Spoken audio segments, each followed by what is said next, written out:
Animal Farm by George Orwell. Read by Timothy West. Mr. Jones of the Manor Farm had locked the hen houses for the night, but was too drunk to remember to shut the pop holes. With the ring of light from his lantern dancing from side to side, he lurched across the yard, kicked off his boots at the back door, drew himself a last glass of beer from the barrel in the scullery, and made his way up to bed, where Mrs. Jones was already snoring. As soon as the light in the bedroom went out, there was a stirring and a fluttering all through the farm buildings. Word had gone round during the day that old Major, the prize middle white boar, had had a strange dream on the previous night, and wished to communicate it to the other animals. It had been agreed that they should all meet in the big barn as soon as Mr. Jones was safely out of the way. Old Major, so he was always called, though the name under which he had been exhibited was Willington Beauty, was so highly regarded on the farm that everyone was quite ready to lose an hour's sleep in order to hear what he had to say. At one end of the big barn, on a sort of raised platform, Major was already ensconced on his bed of straw, under a lantern which hung from a beam. He was 12 years old, and had lately grown rather stout, but he was still a majestic-looking pig, with a wise and benevolent appearance, in spite of the fact that his tushes had never been cut.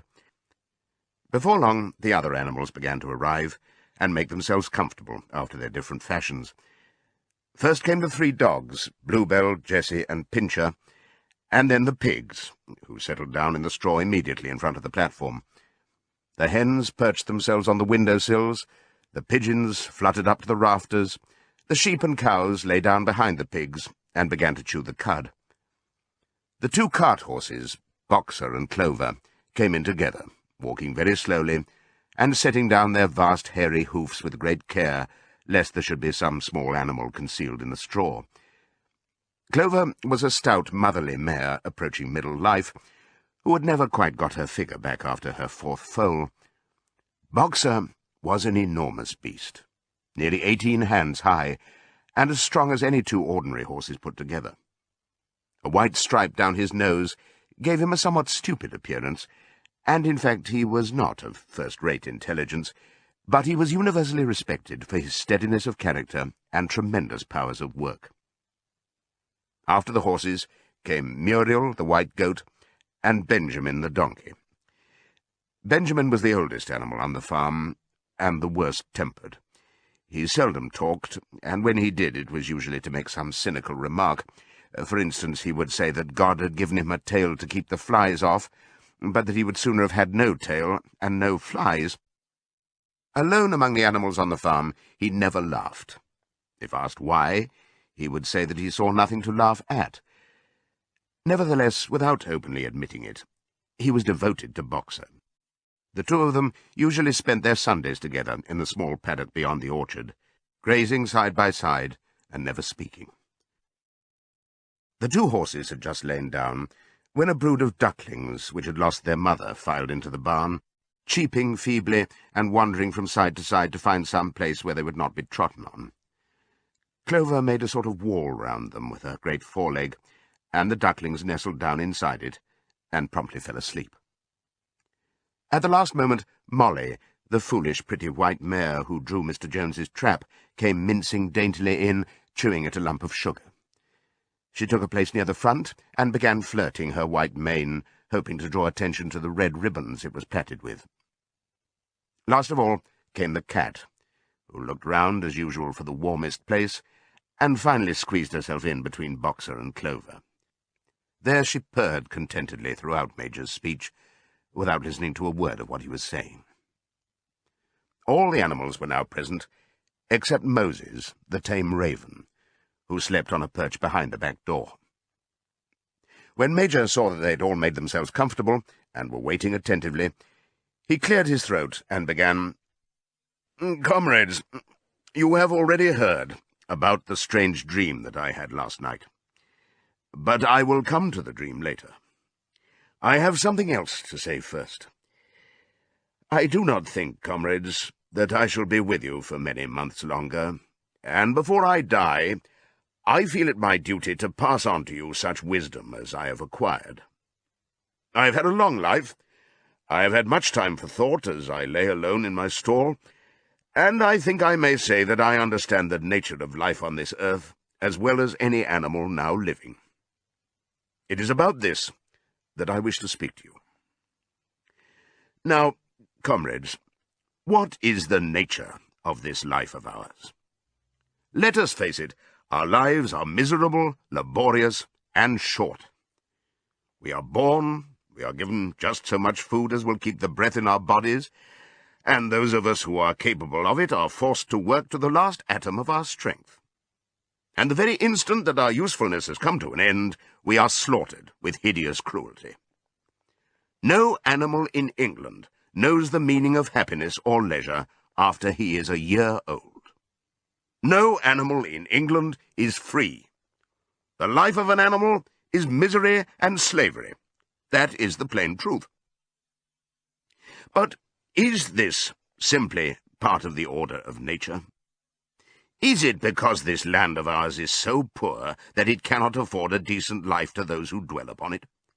No, comrades, 1,000 times no. The soil of England is fertile. Its climate is good. It is capable of affording food in abundance to an enormously greater number of animals than now inhabit it.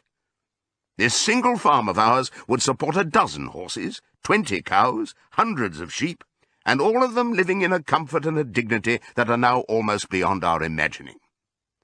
Why, then, do we continue in this miserable condition? Because nearly the whole of the produce of our labour is stolen from us by human beings. There, comrades, is the answer to all our problems. It is summed up in a single word: man. Man is the only real enemy we have. Remove man from the scene, and the root cause of hunger and overwork is abolished forever. Man is the only creature that consumes without producing. He does not give milk, he does not lay eggs, he is too weak to pull the plough, he cannot run fast enough to catch rabbits, yet he is lord of all the animals. He sets them to work, he gives back to them the bare minimum that will prevent them from starving, and the rest he keeps for himself. Our labour tills the soil, our dung fertilizes it, and yet there is not one of us that owns more than his bare skin. You cows that I see before me, how many thousands of gallons of milk have you given during this last year? And what has happened to that milk which should have been breeding up sturdy calves? Every drop of it has gone down the throats of our enemies. And you hens, how many eggs have you laid in this last year, and how many of those eggs ever hatched into chickens? The rest have all gone to market to bring in money for Jones and his men. And you, Clover, where are those 4 foals you bore, who should have been the support and pleasure of your old age? Each was sold at a year old. You will never see one of them again. In return for your 4 confinements and all your labour in the fields, what have you ever had except your bare rations and a stall? And even the miserable lives we lead are not allowed to reach their natural span. For myself, I do not grumble, for I am one of the lucky ones. I am 12 years old, and have had over 400 children. Such is the natural life of a pig. But no animal escapes the cruel knife in the end. You young porkers who are sitting in front of me, every one of you will scream your lives out at the block within a year. To that horror we all must come. Cows, pigs, hens, sheep, everyone. Even the horses and the dogs have no better fate. You, Boxer, the very day that those great muscles of yours lose their power, Jones will sell you to the knacker, who will cut your throat and boil you down for the foxhounds. As for the dogs, when they grow old and toothless, Jones ties a brick round their necks and drowns them in the nearest pond. Is it not crystal clear, then, comrades, that all the evils of this life of ours spring from the tyranny of human beings? Only get rid of man, and the produce of our labour would be our own. Almost overnight we could become rich and free. What, then, must we do? Why, work night and day, body and soul, for the overthrow of the human race. That is my message to you, comrades. Rebellion. I do not know when that rebellion will come. It might be in a week, or in 100 years. But I know, as surely as I see this straw beneath my feet, that sooner or later justice will be done. Fix your eyes on that, comrades, throughout the short remainder of your lives. And above all, pass on this message of mine to those who come after you, so that future generations shall carry on the struggle until it is victorious. And remember, comrades, your resolution must never falter. No argument must lead you astray. Never listen when they tell you that man and the animals have a common interest, that the prosperity of the one is the prosperity of the others. It is all lies. Man serves the interests of no creature except himself. And among us animals, let there be perfect unity, perfect comradeship in the struggle. All men are enemies. All animals are comrades. At this moment there was a tremendous uproar. While Major was speaking, 4 large rats had crept out of their holes and were sitting on their hind quarters, listening to him. The dogs had suddenly caught sight of them, and it was only by a swift dash for their holes that the rats saved their lives. Major raised his trotter for silence. "Comrades," he said, "here is a point that must be settled. The wild creatures, such as rats and rabbits, are they our friends or our enemies? Let us put it to the vote. I propose this question to the meeting. Are rats comrades?" The vote was taken at once, and it was agreed by an overwhelming majority that rats were comrades. There were only 4 dissentients, the 3 dogs and the cat, who was afterwards discovered to have voted on both sides. Major continued, "I have little more to say. I merely repeat, remember always your duty of enmity towards man and all his ways. Whatever goes upon 2 legs is an enemy. Whatever goes upon 4 legs, or has wings, is a friend. And remember also that in fighting against man, we must not come to resemble him. Even when you have conquered him, do not adopt his vices. No animal must ever live in a house, or sleep in a bed, or wear clothes, or drink alcohol, or smoke tobacco, or touch money, or engage in trade. All the habits of man are evil. And above all, no animal must ever tyrannize over his own kind. Weak or strong, clever or simple, we are all brothers. No animal must ever kill any other animal.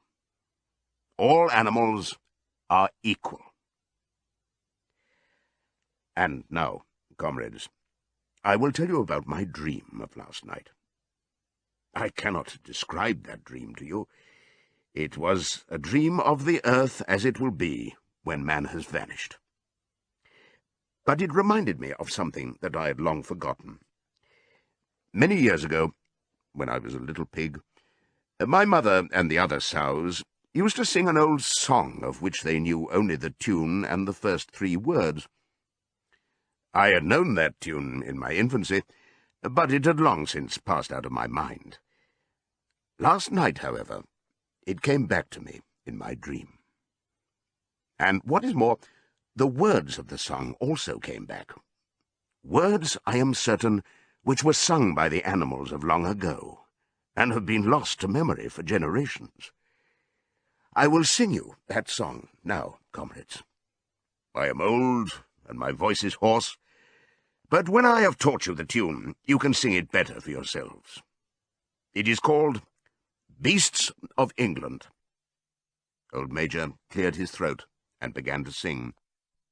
As he had said, his voice was hoarse, but he sang well enough, and it was a stirring tune, something between Clementine and La Cucaracha. The words ran, "Beasts of England, beasts of Ireland, beasts of every land and clime, hearken to my joyful tidings of the golden future time. Soon or late the day is coming, tyrant man shall be o'erthrown, and the fruitful fields of England shall be trod by beasts alone. Rings shall vanish from our noses, and the harness from our back. Bit and spur shall rust forever, cruel whips no more shall crack. Riches more than mind can picture, wheat and barley, oats and hay, clover, beans, and mangel wurzels shall be ours upon that day. Bright will shine the fields of England, purer shall its waters be, sweeter yet shall blow its breezes on the day that sets us free. For that day we all must labour, though we die before it break. Cows and horses, geese and turkeys, all must toil for freedom's sake. Beasts of England, beasts of Ireland, beasts of every land and clime, hearken well and spread my tidings of the golden future time." The singing of this song threw the animals into the wildest excitement. Almost before Major had reached the end, they had begun singing it for themselves. Even the stupidest of them had already picked up the tune and a few of the words, and as for the clever ones, such as the pigs and dogs, they had the entire song by heart within a few minutes. And then, after a few preliminary tries, the whole farm burst out into Beasts of England in tremendous unison. The cows lowed it, the dogs whined it, the sheep bleated it, the horses whinnied it, the ducks quacked it. They were so delighted with the song that they sang it right through 5 times in succession, and might have continued singing it all night if they had not been interrupted. Unfortunately, the uproar awoke Mr. Jones, who sprang out of bed, making sure that there was a fox in the yard. He seized the gun, which had always stood in a corner of his bedroom, and let fly a charge of No. 6 shot into the darkness. The pellets buried themselves in the wall of the barn, and the meeting broke up hurriedly. Everyone fled to his own sleeping place. The birds jumped onto their perches, the animals settled down in the straw, and the whole farm was asleep in a moment. 3 nights later, old Major died peacefully in his sleep. His body was buried at the foot of the orchard. This was early in March. During the next 3 months, there was much secret activity. Major's speech had given to the more intelligent animals on the farm a completely new outlook on life. They did not know when the rebellion predicted by Major would take place. They had no reason for thinking that it would be within their own lifetime, but they saw clearly that it was their duty to prepare for it. The work of teaching and organizing the others fell naturally upon the pigs, who were generally recognized as being the cleverest of the animals. Preeminent among the pigs were 2 young boars named Snowball and Napoleon, whom Mr. Jones was breeding up for sale. Napoleon was a large, rather fierce-looking Berkshire boar, the only Berkshire on the farm. Not much of a talker, but with a reputation for getting his own way. Snowball was a more vivacious pig than Napoleon, quicker in speech and more inventive, but was not considered to have the same depth of character. All the other male pigs on the farm were porkers. The best known among them was a small fat pig named Squealer, with very round cheeks, twinkling eyes, nimble movements, and a shrill voice. He was a brilliant talker, and when he was arguing some difficult point, he had a way of skipping from side to side and whisking his tail, which was somehow very persuasive. The others said of Squealer that he could turn black into white. These 3 had elaborated old Major's teachings into a complete system of thought, to which they gave the name of animalism. Several nights a week, after Mr. Jones was asleep, they held secret meetings in the barn and expounded the principles of animalism to the others. At the beginning, they met with much stupidity and apathy. Some of the animals talked of the duty of loyalty to Mr. Jones, whom they referred to as Master, or made elementary remarks such as, "Mr. Jones feeds us. If he were gone, we should starve to death." Others asked such questions as, "Why should we care what happens after we are dead?" Or, "If this rebellion is to happen anyway, what difference does it make whether we work for it or not?" And the pigs had great difficulty in making them see that this was contrary to the spirit of animalism. The stupidest questions of all were asked by Molly, the white mare. The very first question she asked Snowball was, "Will there still be sugar after the rebellion?" "No," said Snowball firmly. "We have no means of making sugar on this farm. Besides, you do not need sugar. You will have all the oats and hay you want." "And shall I still be allowed to wear ribbons in my mane?" asked Molly. "Comrade," said Snowball, "those ribbons that you are so devoted to are the badge of slavery. Can you not understand that liberty is worth more than ribbons?" Molly agreed, but she did not sound very convinced. The pigs had an even harder struggle to counteract the lies put about by Moses, the tame raven. Moses, who was Mr. Jones's especial pet, was a spy and a tale-bearer, but he was also a clever talker. He claimed to know of the existence of a mysterious country called Sugar Candy Mountain, to which all animals went when they died. It was situated somewhere up in the sky, a little distance beyond the clouds, Moses said. In Sugar Candy Mountain it was Sunday 7 days a week. Clover was in season all the year round, and lump sugar and linseed cake grew on the hedges. The animals hated Moses because he told tales and did no work, but some of them believed in Sugar Candy Mountain, and the pigs had to argue very hard to persuade them that there was no such place. Their most faithful disciples were the 2 cart horses, Boxer and Clover. These two had great difficulty in thinking anything out for themselves, but having once accepted the pigs as their teachers, they absorbed everything that they were told and passed it on to the other animals by simple arguments. They were unfailing in their attendance at the secret meetings in the barn, and led the singing of Beasts of England, with which the meetings always ended. Now, as it turned out, the rebellion was achieved much earlier and more easily than anyone had expected. In past years, Mr. Jones, although a hard master, had been a capable farmer, but of late he had fallen on evil days. He had become much disheartened after losing money in a lawsuit, and had taken to drinking more than was good for him. For whole days at a time he would lounge in his Windsor chair in the kitchen, reading the newspapers, drinking, and occasionally feeding Moses on crusts of bread soaked in beer. His men were idle and dishonest. The fields were full of weeds, the buildings wanted roofing, the hedges were neglected, and the animals were underfed. June came, and the hay was almost ready for cutting.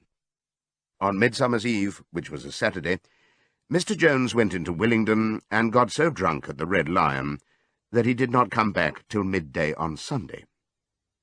The men had milked the cows in the early morning, and then had gone out rabbiting, without bothering to feed the animals. When Mr. Jones got back, he immediately went to sleep on the drawing-room sofa with the news of the world over his face, so that when evening came, the animals were still unfed. At last they could stand it no longer. One of the cows broke in the door of the store-shed with her horn, and all the animals began to help themselves from the bins. It was just then that Mr. Jones woke up. The next moment, he and his 4 men were in the store-shed with whips in their hands, lashing out in all directions. This was more than the hungry animals could bear. With one accord, though nothing of the kind had been planned beforehand, they flung themselves upon their tormentors. Jones and his men suddenly found themselves being butted and kicked from all sides. The situation was quite out of their control. They had never seen animals behave like this before, and this sudden uprising of creatures whom they were used to thrashing and maltreating just as they chose frightened them almost out of their wits. After only a moment or two, they gave up trying to defend themselves and took to their heels.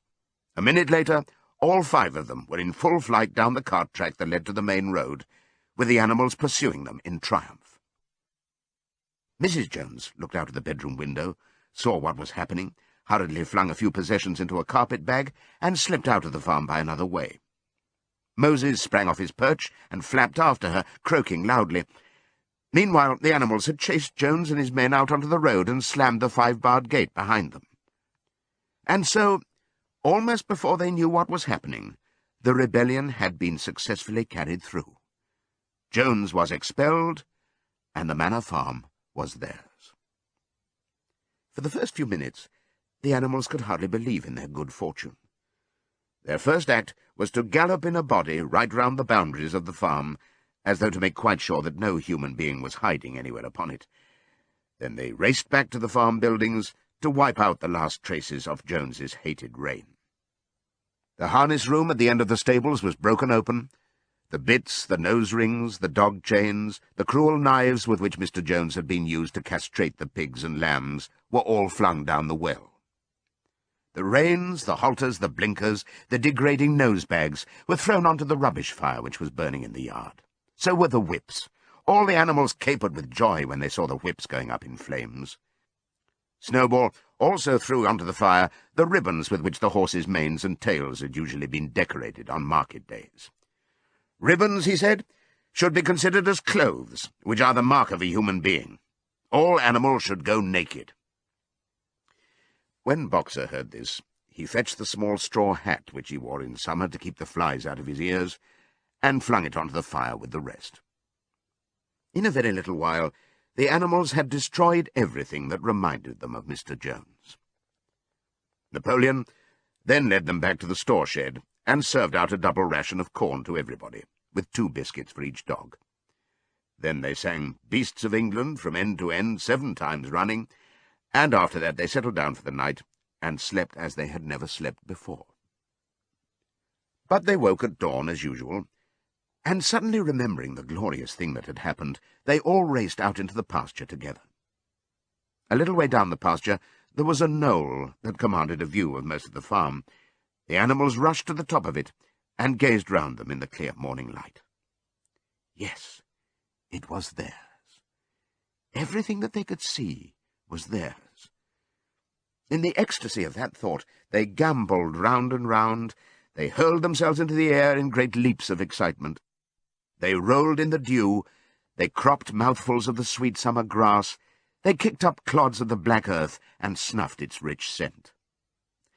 Then they made a tour of inspection of the whole farm, and surveyed with speechless admiration the ploughland, the hayfield, the orchard, the pool, the spinney. It was as though they had never seen these things before, and even now they could hardly believe that it was all their own. Then they filed back to the farm buildings, and halted in silence outside the door of the farmhouse. That was theirs too, but they were frightened to go inside. After a moment, however, Snowball and Napoleon butted the door open with their shoulders, and the animals entered in single file, walking with the utmost care for fear of disturbing anything. They tiptoed from room to room, afraid to speak above a whisper, and gazing with a kind of awe at the unbelievable luxury, at the beds with their feather mattresses, the looking-glasses, the horsehair sofa, the Brussels carpet, the lithograph of Queen Victoria over the drawing-room mantelpiece. They were just coming down the stairs when Molly was discovered to be missing. Going back, the others found that she had remained behind in the best bedroom. She had taken a piece of blue ribbon from Mrs. Jones's dressing-table and was holding it against her shoulder and admiring herself in the glass in a very foolish manner. The others reproached her sharply, and they went outside. Some hams hanging in the kitchen were taken out for burial, and the barrel of beer in the scullery was stove in with a kick from Boxer's hoof. Otherwise, nothing in the house was touched. A unanimous resolution was passed on the spot that the farmhouse should be preserved as a museum. All were agreed that no animal must ever live there. The animals had their breakfast, and then Snowball and Napoleon called them together again. "Comrades," said Snowball, "it is 6:30, and we have a long day before us. Today we begin the hay harvest. But there is another matter that must be attended to first." The pigs now revealed that during the past 3 months they had taught themselves to read and write from an old spelling book which had belonged to Mr. Jones's children, and which had been thrown on the rubbish heap. Napoleon sent for pots of black and white paint, and led the way down to the 5-barred gate that gave onto the main road.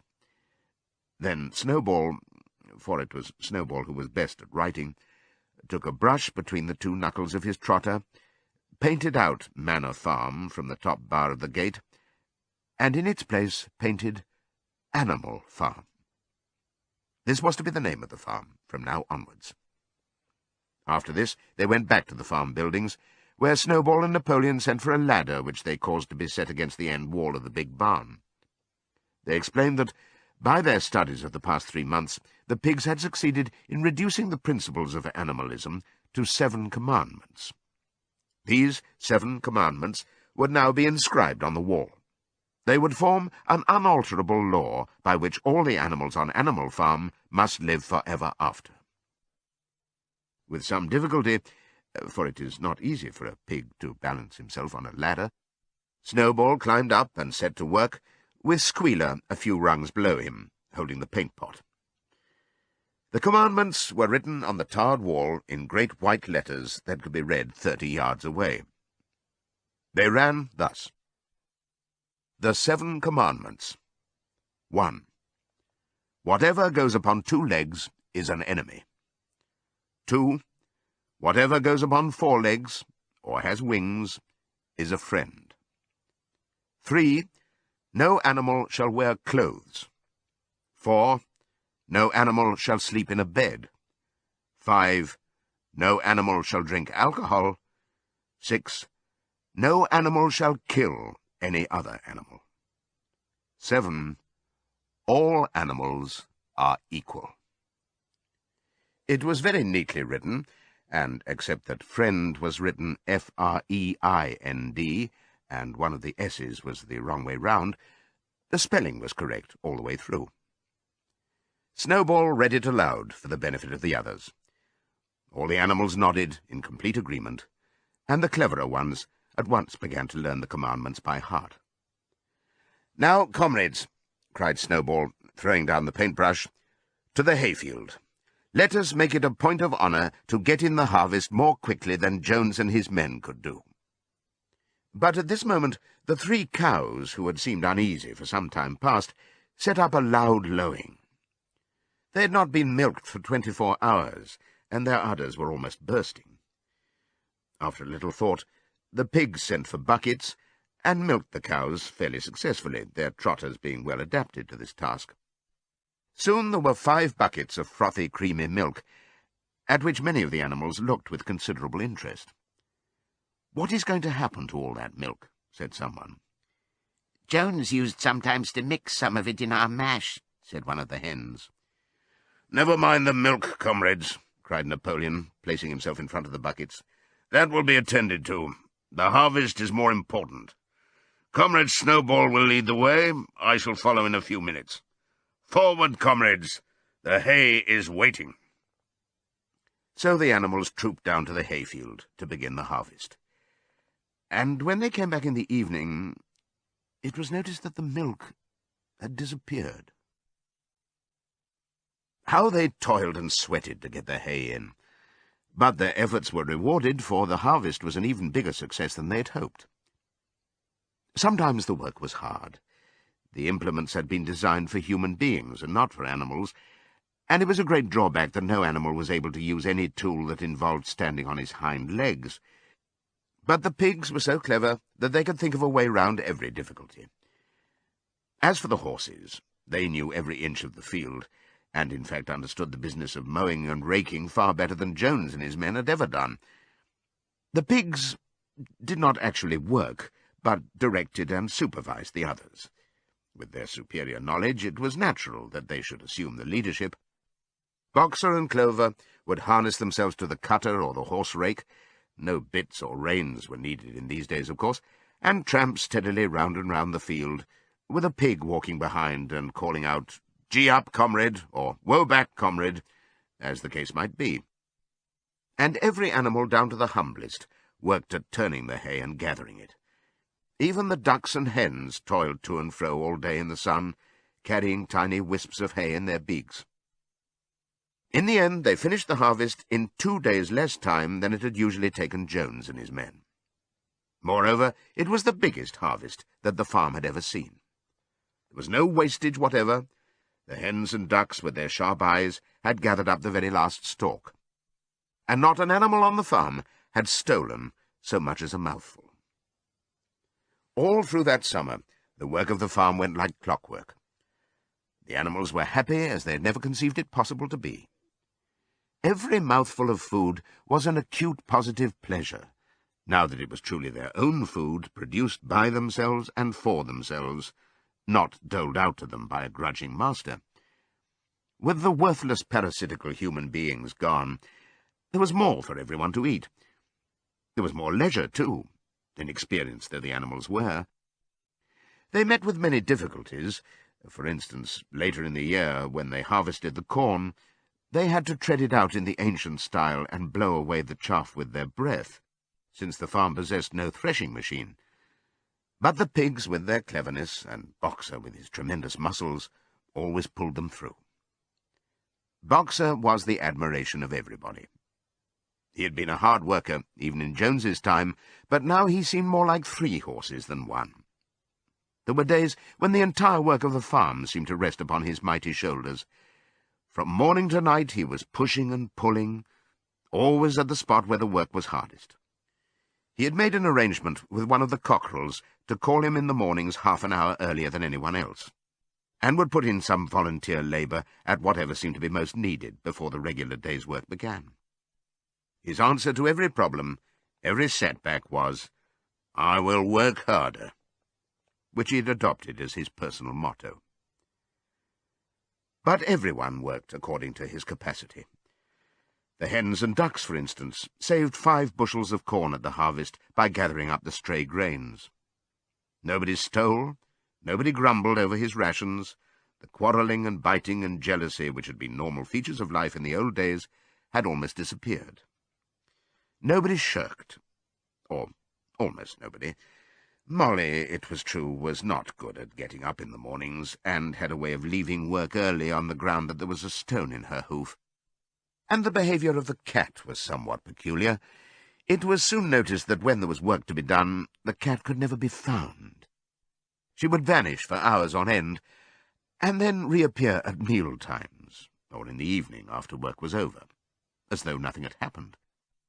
But she always made such excellent excuses and purred so affectionately that it was impossible not to believe in her good intentions.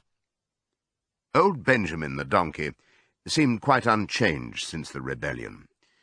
He did his work in the same slow, obstinate way as he had done it in Jones's time, never shirking, and never volunteering for extra work either. About the rebellion and its results, he would express no opinion. When asked whether he was not happier now that Jones was gone, he would say only, "Donkeys live a long time. None of you has ever seen a dead donkey." And the others had to be content with this cryptic answer. On Sundays there was no work. Breakfast was an hour later than usual, and after breakfast there was a ceremony which was observed every week without fail. First came the hoisting of the flag. Snowball had found in the harness room an old green tablecloth of Mrs. Jones's, and had painted on it a hoof and a horn in white. This was run up the flagstaff in the farmhouse garden every Sunday morning. The flag was green, Snowball explained, to represent the green fields of England, while the hoof and horn signified the future republic of the animals which would arise when the human race had been finally overthrown. After the hoisting of the flag, all the animals trooped into the big barn for a general assembly, which was known as the meeting. Here the work of the coming week was planned out, and resolutions were put forward and debated. It was always the pigs who put forward the resolutions. The other animals understood how to vote, but could never think of any resolutions of their own. Snowball and Napoleon were by far the most active in the debates. But it was noticed that these two were never in agreement. Whatever suggestion either of them made, the other could be counted on to oppose it. Even when it was resolved, a thing no one could object to in itself, to set aside the small paddock behind the orchard as a home of rest for animals who were past work, there was a stormy debate over the correct retiring age for each class of animal. The meeting always ended with the singing of Beasts of England, and the afternoon was given up to recreation. The pigs had set aside the harness room as a headquarters for themselves.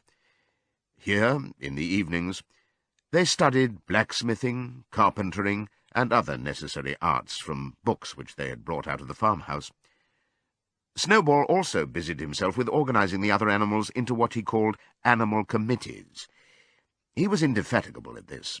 He formed the Egg Production Committee for the hens, the Clean Tails League for the cows, the Wild Comrades Re-Education Committee — the object of this was to tame the rats and rabbits — the Whiter Wool Movement for the sheep, and various others, besides instituting classes in reading and writing.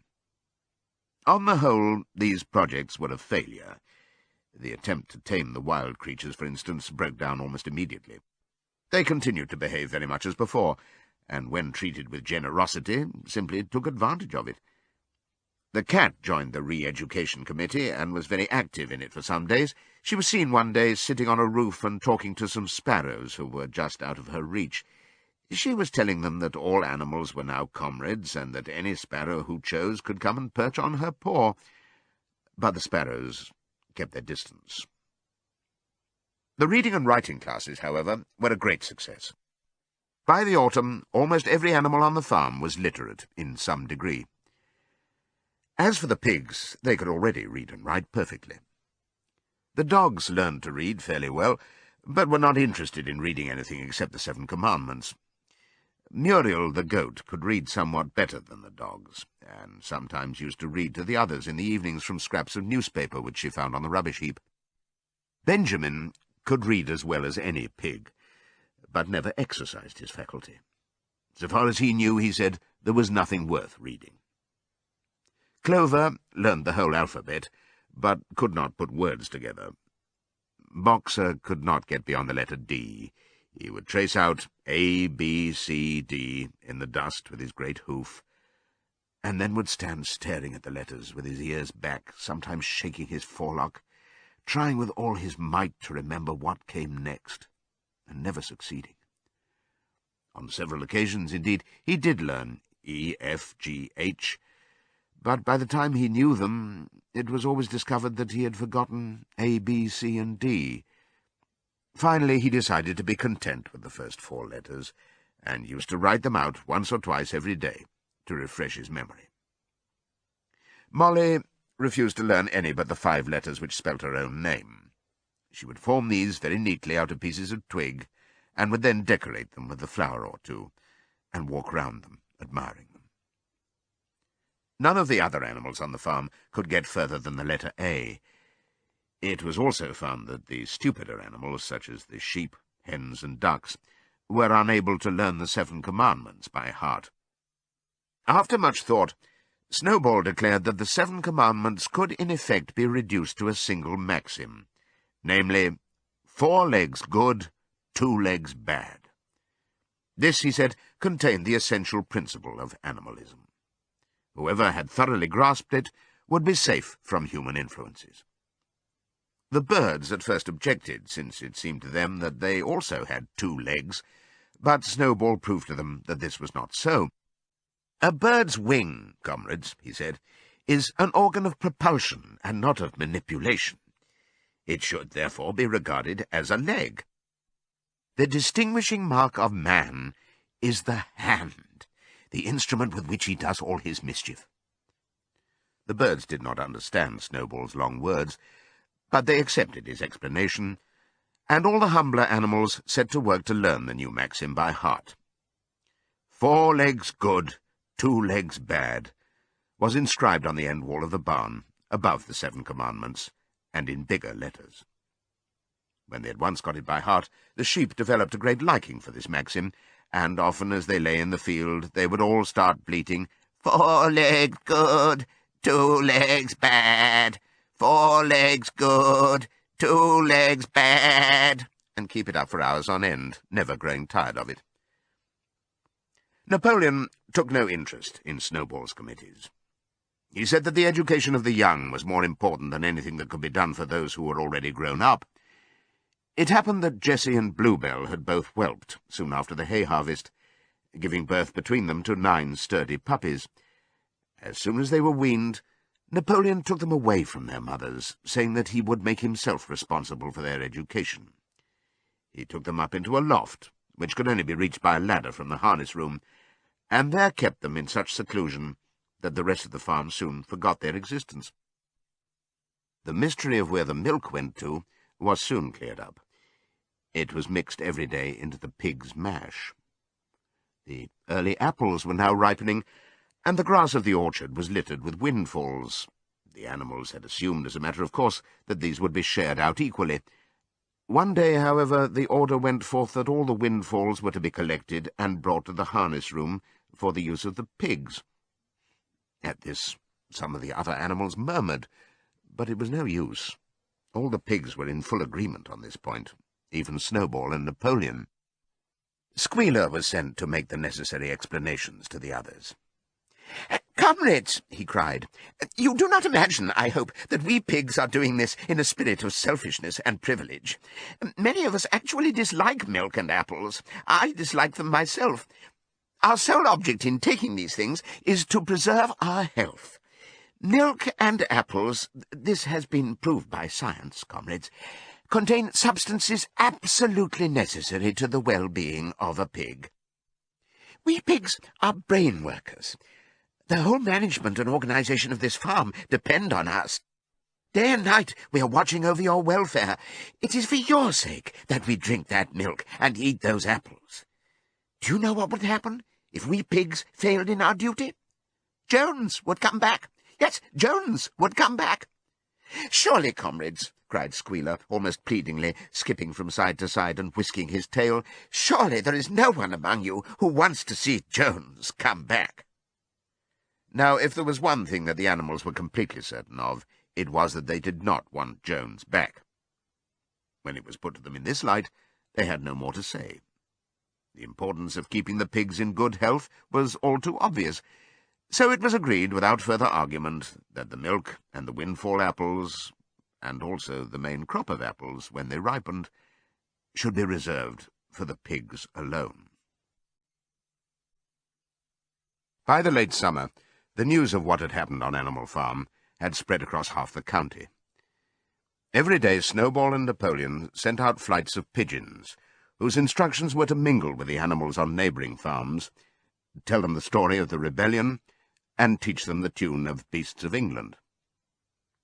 Most of this time, Mr. Jones had spent sitting in the tap-room of the Red Lion at Willingdon, complaining to anyone who would listen of the monstrous injustice he had suffered in being turned out of his property by a pack of good-for-nothing animals. The other farmers sympathized in principle, but they did not at first give him much help. At heart, each of them was secretly wondering whether he could not somehow turn Jones's misfortune to his own advantage. It was lucky that the owners of the 2 farms which had joined Animal Farm were on permanently bad terms. One of them, which was named Foxwood, was a large, neglected, old-fashioned farm, much overgrown by woodland, with all its pastures worn out and its hedges in a disgraceful condition. Its owner, Mr. Pilkington, was an easy-going gentleman farmer who spent most of his time in fishing or hunting, according to the season. The other farm, which was called Pinchfield, was smaller and better kept. Its owner was a Mr. Frederick, a tough, shrewd man, perpetually involved in lawsuits, and with a name for driving hard bargains. These 2 disliked each other so much that it was difficult for them to come to any agreement, even in defence of their own interests. Nevertheless, they were both thoroughly frightened by the rebellion on Animal Farm, and very anxious to prevent their own animals from learning too much about it. At first they pretended to laugh to scorn the idea of animals managing a farm for themselves. The whole thing would be over in a fortnight, they said.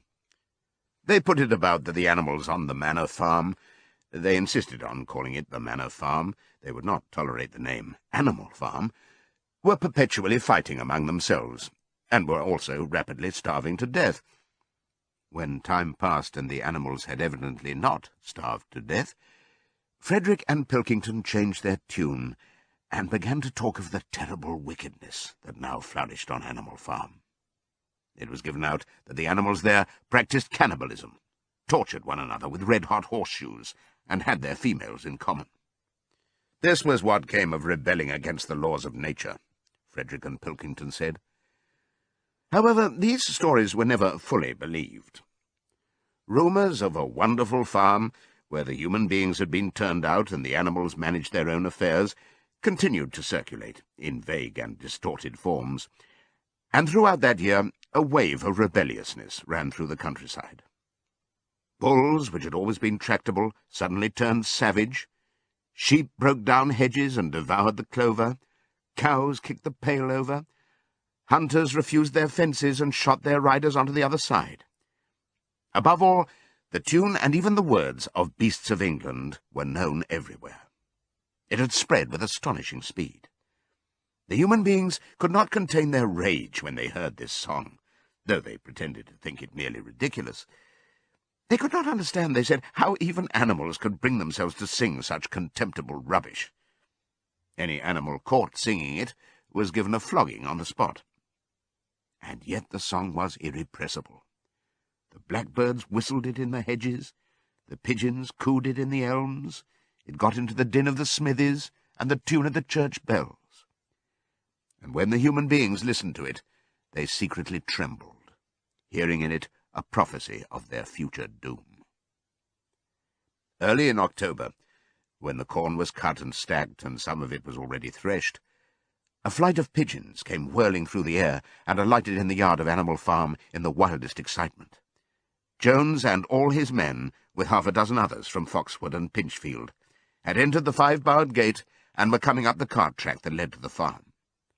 They were all carrying sticks, except Jones, who was marching ahead with a gun in his hands. Obviously, they were going to attempt the recapture of the farm.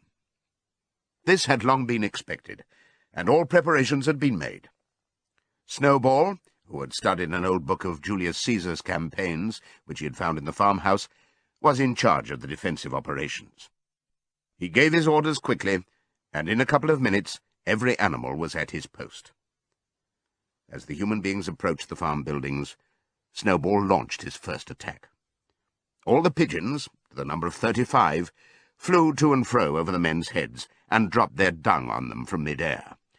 And while the men were dealing with this, the geese, who had been hiding behind the hedge, rushed out and pecked viciously at the calves of their legs.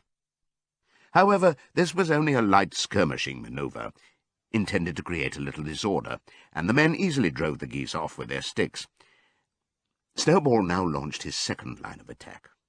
Muriel, Benjamin, and all the sheep, with Snowball at the head of them, rushed forward and prodded and butted the men from every side, while Benjamin turned round and lashed at them with his small hoofs. But once again the men, with their sticks and their hobnailed boots, were too strong for them, and suddenly, at a squeal from Snowball, which was the signal for retreat, all the animals turned and fled through the gateway into the yard. The men gave a shout of triumph. They saw, as they imagined, their enemies in flight, and they rushed after them in disorder. This was just what Snowball had intended. As soon as they were well inside the yard, the 3 horses, the 3 cows, and the rest of the pigs, who had been lying in ambush in the cowshed, suddenly emerged in their rear, cutting them off. Snowball now gave the signal for the charge. He himself dashed straight for Jones. Jones saw him coming, raised his gun, and fired. The pellets scored bloody streaks along Snowball's back, and a sheep dropped dead. Without halting for an instant, Snowball flung his 15 stone against Jones's legs. Jones was hurled into a pile of dung, and his gun flew out of his hands. But the most terrifying spectacle of all was Boxer, rearing up on his hind legs and striking out with his great iron-shod hoofs like a stallion. His very first blow took a stable lad from Foxwood on the skull and stretched him lifeless in the mud. At the sight, several men dropped their sticks and started to run. Panic overtook them, and the next moment all the animals together were chasing them round and round the yard. They were gored, kicked, bitten, trampled on. There was not an animal on the farm that did not take vengeance on them after his own fashion. Even the cat suddenly leapt off a roof onto a cowman's shoulders and sank her claws in his neck, at which he yelled horribly. At a moment when the opening was clear, the men were glad enough to rush out of the yard and make a bolt for the main road. And so, within 5 minutes of their invasion, they were in ignominious retreat by the same way as they had come, with a flock of geese hissing after them and pecking at their calves all the way. All the men were gone, except one. Back in the yard, Boxer was pawing with his hoof at the stable lad, who lay face down in the mud, trying to turn him over. The boy did not stir. "He is dead," said Boxer sorrowfully. "I had no intention of doing that. I forgot that I was wearing iron shoes. Who will believe that I did not do this on purpose?" "No sentimentality, comrade," cried Snowball, from whose wounds the blood was still dripping. "War is war. The only good human being is a dead one." "I have no wish to take life, not even human life," repeated Boxer, and his eyes were full of tears. "Where is Molly?" exclaimed somebody. Molly, in fact, was missing. For a moment there was great alarm. It was feared that the men might have harmed her in some way, or even carried her off with them. In the end, however, she was found hiding in her stall, with her head buried among the hay in the manger. She had taken to flight as soon as the gun went off, and when the others came back from looking for her, it was to find that the stable lad, who in fact was only stunned, had already recovered and made off. The animals had now reassembled in the wildest excitement, each recounting his own exploits in the battle at the top of his voice. An impromptu celebration of the victory was held immediately. The flag was run up, and Beasts of England was sung a number of times. Then the sheep who had been killed was given a solemn funeral, a hawthorn bush being planted on her grave. At the graveside, Snowball made a little speech, emphasizing the need for all animals to be ready to die for Animal Farm, if need be. The animals decided unanimously to create a military decoration, Animal Hero First Class, which was conferred there and then on Snowball and Boxer. It consisted of a brass medal — they were really some old horse brasses which had been found in the harness room — to be worn on Sundays and holidays. There was also Animal Hero Second Class, which was conferred posthumously on the dead sheep. There was much discussion as to what the battle should be called. In the end, it was named the Battle of the Cowshed, since that was where the ambush had been sprung. Mr. Jones's gun had been found lying in the mud, and it was known that there was a supply of cartridges in the farmhouse. It was decided to set the gun up at the foot of the flagstaff, like a piece of artillery, and to fire it twice a year, once on October the 12th, the anniversary of the Battle of the Cowshed, and once on Midsummer Day, the anniversary of the rebellion. As winter drew on, Molly became more and more troublesome. She was late for work every morning, and excused herself by saying that she had overslept, and she complained of mysterious pains, although her appetite was excellent. On every kind of pretext, she would run away from work and go to the drinking pool, where she would stand foolishly gazing at her own reflection in the water. But there were also rumours of something more serious. One day, as Molly strolled blithely into the yard, flirting her long tail and chewing at a stalk of hay, Clover took her aside. "Molly," she said, "I have something very serious to say to you. This morning I saw you looking over the hedge that divides Animal Farm from Foxwood. One of Mr. Pilkington's men was standing on the other side of the hedge, and I was a long way away, but I'm almost certain I saw this. He was talking to you, and you were allowing him to stroke your nose. What does that mean, Molly?" "It didn't. I wasn't. It isn't true," cried Molly, beginning to prance about and paw the ground. "Molly, look me in the face. Do you give me your word of honour that that man was not stroking your nose?" "It isn't true," repeated Molly, but she could not look Clover in the face, and the next moment she took to her heels and galloped away into the field. A thought struck Clover. Without saying anything to the others, she went to Molly's stall and turned over the straw with her hoof. Hidden under the straw was a little pile of lump sugar and several bunches of ribbon of different colours. 3 days later, Molly disappeared. For some weeks, nothing was known of her whereabouts. Then the pigeons reported that they had seen her on the other side of Willingdon. She was between the shafts of a smart dog-cart, painted red and black, which was standing outside a public house. A fat, red-faced man in check breeches and gaiters, who looked like a publican, was stroking her nose and feeding her with sugar. Her coat was newly clipped, and she wore a scarlet ribbon round her forelock. She appeared to be enjoying herself, so the pigeons said. None of the animals ever mentioned Molly again. In January, there came bitterly hard weather. The earth was like iron, and nothing could be done in the fields. Many meetings were held in the big barn, and the pigs occupied themselves with planning out the work of the coming season. It had come to be accepted that the pigs, who were manifestly cleverer than the other animals, should decide all questions of farm policy, though their decisions had to be ratified by a majority vote. This arrangement would have worked well enough if it had not been for the disputes between Snowball and Napoleon. These two disagreed at every point where disagreement was possible. If one of them suggested sowing a bigger acreage with barley, the other was certain to demand a bigger acreage of oats, and if one of them said that such and such a field was just right for cabbages, the other would declare that it was useless for anything except roots. Each had his own following, and there were some violent debates. At the meetings, Snowball often won over the majority by his brilliant speeches, but Napoleon was better at canvassing support for himself in between times. He was especially successful with the sheep. Of late the sheep had taken to bleating, "4 legs good, 2 legs bad," both in and out of season, and they often interrupted the meeting with this. It was noticed that they were especially liable to break into 4 legs good, 2 legs bad at crucial moments in Snowball's speeches. Snowball had made a close study of some back numbers of the Farmer and Stock Breeder which he had found in the farmhouse, and was full of plans for innovations and improvements.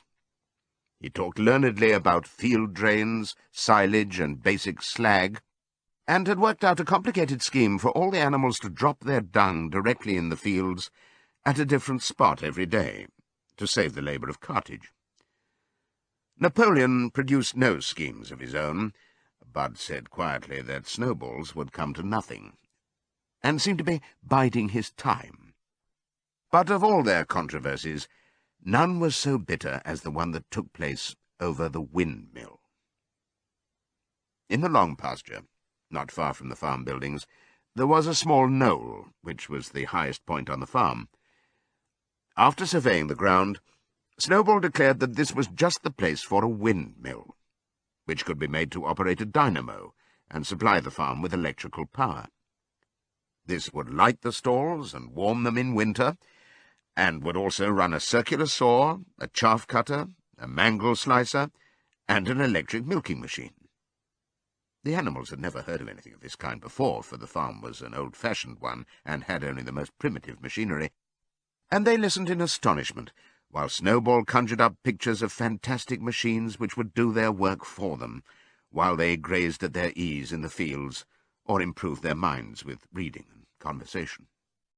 Side 2. Within a few weeks, Snowball's plans for the windmill were fully worked out. The mechanical details came mostly from 3 books which had belonged to Mr. Jones: 1,000 Useful Things to Do About the House, Every Man His Own Bricklayer, and Electricity for Beginners. Snowball used as his study a shed which had once been used for incubators and had a smooth wooden floor suitable for drawing on. He was closeted there for hours at a time. With his books held open by a stone, and with a piece of chalk gripped between the knuckles of his trotter, he would move rapidly to and fro, drawing in line after line, and uttering little whimpers of excitement. Gradually the plans grew into a complicated mass of cranks and cog-wheels, covering more than half the floor, which the other animals found completely unintelligible, but very impressive. All of them came to look at Snowball's drawings at least once a day. Even the hens and ducks came, and were at pains not to tread on the chalk marks. Only Napoleon held aloof. He had declared himself against the windmill from the start. One day, however, he arrived unexpectedly to examine the plans.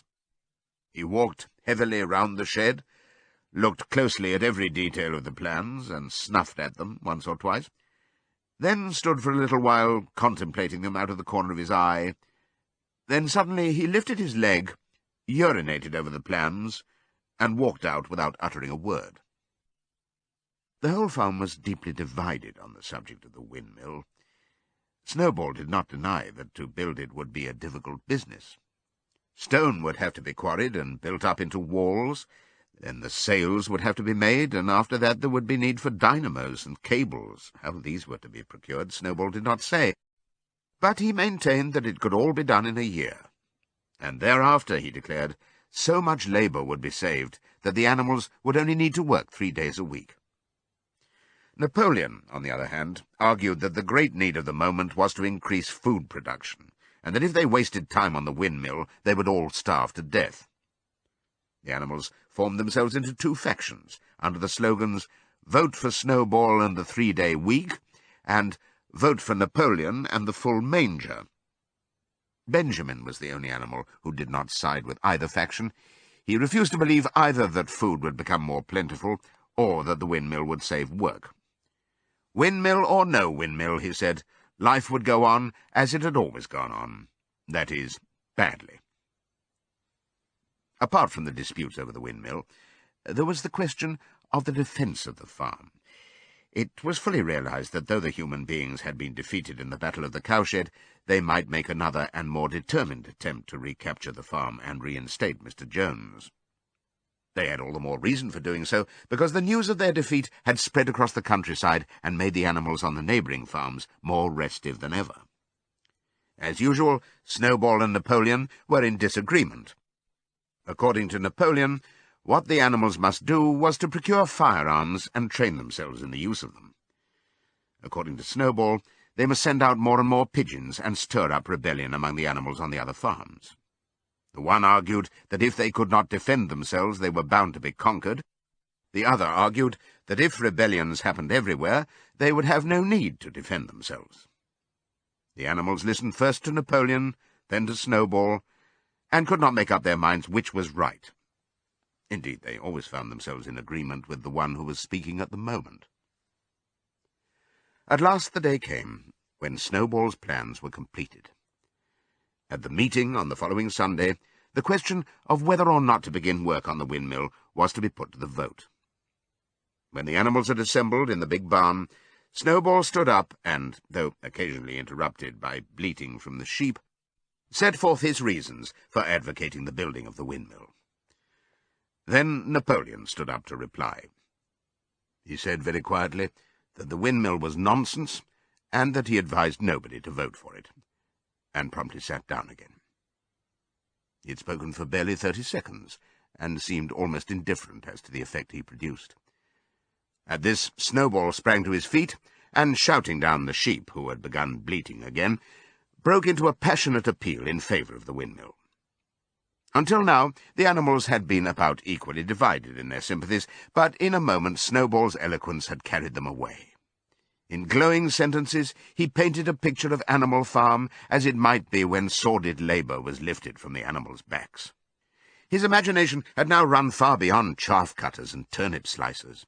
Electricity, he said, could operate threshing machines, ploughs, harrows, rollers and reapers and binders, besides supplying every stall with its own electric light, hot and cold water, and an electric heater. By the time he'd finished speaking, there was no doubt as to which way the vote would go. But just at this moment, Napoleon stood up and, casting a peculiar sidelong look at Snowball, uttered a high-pitched whimper of a kind no one had ever heard him utter before.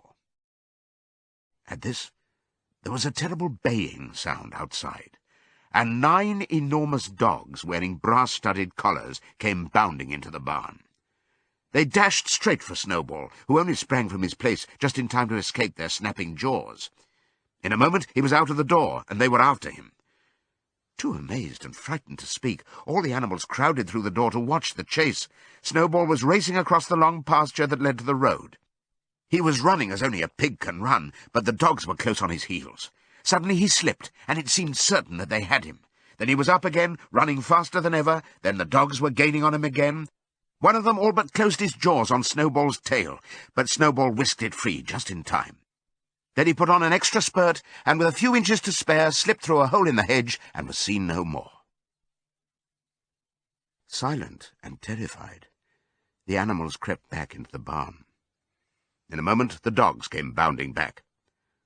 At first, no one had been able to imagine where these creatures came from, but the problem was soon solved. They were the puppies whom Napoleon had taken away from their mothers and reared privately. Though not yet full grown, they were huge dogs, and as fierce-looking as wolves.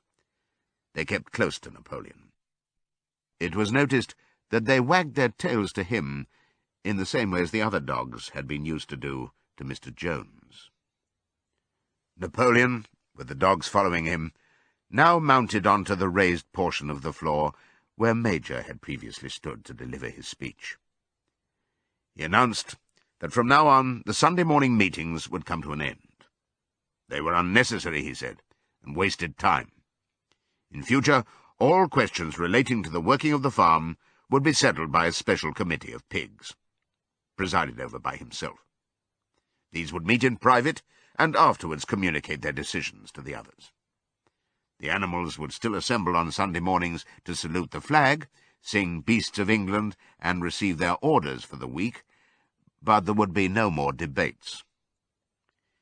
In spite of the shock that Snowball's expulsion had given them, the animals were dismayed by this announcement. Several of them would have protested if they could have found the right arguments. Even Boxer was vaguely troubled. He set his ears back, shook his forelock several times, and tried hard to marshal his thoughts, but in the end he could not think of anything to say. Some of the pigs themselves, however, were more articulate. 4 young porkers in the front row uttered shrill squeals of disapproval, and all 4 of them sprang to their feet and began speaking at once. But suddenly the dogs sitting round Napoleon let out deep, menacing growls, and the pigs fell silent and sat down again. Then the sheep broke out into a tremendous bleating of 4 legs good, 2 legs bad, which went on for nearly a quarter of an hour and put an end to any chance of discussion. Afterwards, Squealer was sent round the farm to explain the new arrangement to the others.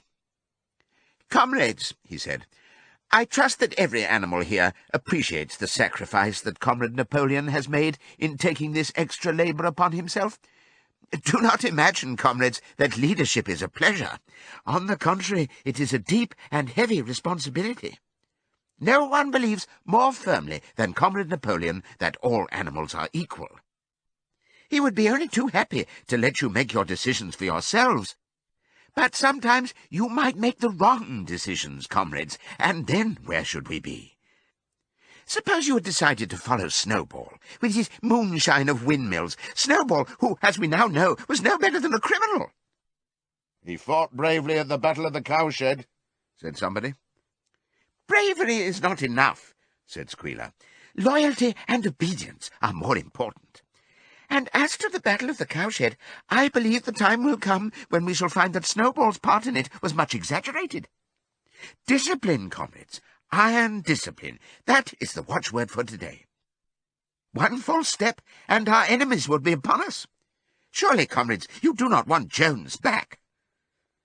Once again, this argument was unanswerable. Certainly the animals did not want Jones back. If the holding of debates on Sunday mornings was liable to bring him back, then the debates must stop. Boxer, who had now had time to think things over, voiced the general feeling by saying, "If Comrade Napoleon says it, it must be right." And from then on he adopted the maxim, "Napoleon is always right," in addition to his private motto of, "I will work harder." By this time the weather had broken, and the spring ploughing had begun. The shed where Snowball had drawn his plans of the windmill had been shut up, and it was assumed that the plans had been rubbed off the floor. Every Sunday morning at 10 o'clock, the animals assembled in the big barn to receive their orders for the week. The skull of old Major, now clean of flesh, had been disinterred from the orchard and set up on a stump at the foot of the flagstaff beside the gun. After the hoisting of the flag, the animals were required to file past the skull in a reverent manner before entering the barn. Nowadays they did not sit all together, as they had done in the past. Napoleon, with Squealer and another pig named Minimus, who had a remarkable gift for composing songs and poems, sat on the front of the raised platform, with the 9 young dogs forming a semicircle round them, and the other pigs sitting behind. The rest of the animals sat facing them in the main body of the barn. Napoleon read out the orders for the week in a gruff, soldierly style, and after a single singing of Beasts of England, all the animals dispersed. On the 3rd Sunday after Snowball's expulsion, the animals were somewhat surprised to hear Napoleon announce that the windmill was to be built after all. He did not give any reason for having changed his mind, but merely warned the animals that this extra task would mean very hard work. It might even be necessary to reduce their rations. The plans, however, had all been prepared, down to the last detail. A special committee of pigs had been at work upon them for the past 3 weeks. The building of the windmill, with various other improvements, was expected to take 2 years. That evening, Squealer explained privately to the other animals that Napoleon had never in reality been opposed to the windmill. On the contrary, it was he who had advocated it in the beginning, and the plan which Snowball had drawn on the floor of the incubator shed had actually been stolen from among Napoleon's papers. The windmill was, in fact, Napoleon's own creation. Why, then, asked somebody, had he spoken so strongly against it? Here Squealer looked very sly. That, he said, was Comrade Napoleon's cunning. He had seemed to oppose the windmill simply as a manoeuvre to get rid of Snowball, who was a dangerous character and a bad influence. Now that Snowball was out of the way, the plan could go forward without his interference. This, said Squealer, was something called tactics. He repeated a number of times, "Tactics, comrades, tactics!" skipping round and whisking his tail with a merry laugh. The animals were not certain what the word meant, but Squealer spoke so persuasively, and the 3 dogs who happened to be with him growled so threateningly, that they accepted his explanation without further questions. All that year the animals worked like slaves, but they were happy in their work. They grudged no effort or sacrifice, well aware that everything they did was for the benefit of themselves and those of their kind who would come after them, and not for a pack of idle, thieving human beings. Throughout the spring and summer they worked a 60-hour week, and in August Napoleon announced that there would be work on Sunday afternoons as well. This work was strictly voluntary, but any animal who absented himself from it would have his rations reduced by half. Even so, it was found necessary to leave certain tasks undone. The harvest was a little less successful than in the previous year, and 2 fields which should have been sown with roots in the early summer were not sown because the ploughing had not been completed early enough. It was possible to foresee that the coming winter would be a hard one. The windmill presented unexpected difficulties. There was a good quarry of limestone on the farm, and plenty of sand and cement had been found in one of the outhouses, so that all the materials for building were at hand. But the problem the animals could not at first solve was how to break up the stone into pieces of suitable size. There seemed no way of doing this except with picks and crowbars, which no animal could use because no animal could stand on its hind legs. Only after weeks of vain effort did the right idea occur to somebody, namely to utilize the force of gravity. Huge boulders, far too big to be used as they were lying all over the bed of the quarry. The animals lashed ropes round these, and then all together, cows, horses, sheep, any animal that could lay hold of the rope, even the pigs sometimes joined in at critical moments, they dragged them with desperate slowness up the slope to the top of the quarry, where they were toppled over the edge to shatter to pieces below. Transporting the stone, when it was once broken, was comparatively simple. The horses carried it off in cartloads, the sheep dragged single blocks, even Muriel and Benjamin yoked themselves into an old governess cart and did their share. By late summer, a sufficient store of stone had accumulated, and then the building began, under the superintendence of the pigs. But it was a slow, laborious process. Frequently it took a whole day of exhausting effort to drag a single boulder to the top of the quarry, and sometimes, when it was pushed over the edge, it failed to break. Nothing could have been achieved without Boxer, whose strength seemed equal to that of all the rest of the animals put together. When the boulder began to slip, and the animals cried out in despair at finding themselves dragged down the hill, it was always Boxer who strained himself against the rope and brought the boulder to a stop. To see him toiling up the slope, inch by inch, his breath coming fast, the tips of his hoofs clawing at the ground, and his great sides matted with sweat, filled everyone with admiration. Clover warned him sometimes to be careful not to overstrain himself, but Boxer would never listen to her. His two slogans, "I will work harder," and "Napoleon is always right," seemed to him a sufficient answer to all problems. He had made arrangements with the cockerel to call him 3/4 of an hour earlier in the mornings instead of half an hour. And in his spare moments, of which there were not many nowadays, he would go alone to the quarry, collect a load of broken stone, and drag it down to the site of the windmill unassisted. The animals were not badly off throughout that summer, in spite of the hardness of their work. If they had no more food than they had had in Jones's day, at least they did not have less. The advantage of only having to feed themselves and not having to support 5 extravagant human beings as well was so great that it would have taken a lot of failures to outweigh it. And in many ways the animal method of doing things was more efficient and saved labour. Such jobs as weeding, for instance, could be done with a thoroughness impossible to human beings. And again, since no animal now stole, it was unnecessary to fence off pasture from arable land, which saved a lot of labour on the upkeep of hedges and gates.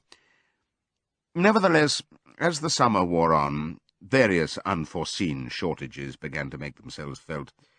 There was need of paraffin oil, nails, string, dog biscuits, and iron for the horses' shoes, none of which could be produced on the farm. Later there would also be need for seeds and artificial manures, besides various tools, and finally the machinery for the windmill. How these were to be procured, no one was able to imagine. One Sunday morning, when the animals assembled to receive their orders, Napoleon announced that he had decided upon a new policy. From now onwards, Animal Farm would engage in trade with the neighbouring farms. Not, of course, for any commercial purpose, but simply in order to obtain certain materials which were urgently necessary. The needs of the windmill must override everything else, he said. He was therefore making arrangements to sell a stack of hay and part of the current year's wheat crop, and later on, if more money were needed, it would have to be made up by the sale of eggs, for which there was always a market in Willingdon. The hens, said Napoleon, should welcome this sacrifice as their own special contribution towards the building of the windmill. Once again the animals were conscious of a vague uneasiness. Never to have any dealings with human beings, never to engage in trade, never to make use of money, Had not these been among the earliest resolutions passed at that first triumphant meeting after Jones was expelled?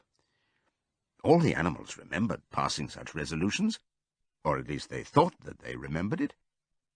The 4 young pigs who had protested when Napoleon abolished the meetings raised their voices timidly, but they were promptly silenced by a tremendous growling from the dogs. Then, as usual, the sheep broke into 4 legs good, 2 legs bad, and the momentary awkwardness was smoothed over. Finally, Napoleon raised his trotter for silence and announced that he had already made all the arrangements. There would be no need for any of the animals to come into contact with human beings, which would clearly be most undesirable. He intended to take the whole burden upon his own shoulders. Mr. Whymper, a solicitor living in Willingdon, had agreed to act as intermediary between Animal Farm and the outside world, and would visit the farm every Monday morning to receive his instructions. Napoleon ended his speech with his usual cry of "Long live Animal Farm," and after the singing of Beasts of England, the animals were dismissed. Afterwards, Squealer made a round of the farm and set the animals' minds at rest. He assured them that the resolution against engaging in trade and using money had never been passed, or even suggested. It was pure imagination, probably traceable in the beginning to lies circulated by Snowball. A few animals still felt faintly doubtful, but Squealer asked them shrewdly, "Are you certain that this is not something you have dreamed, comrades? Have you any record of such a resolution? Is it written down anywhere?" And since it was certainly true that nothing of the kind existed in writing, the animals were satisfied that they had been mistaken.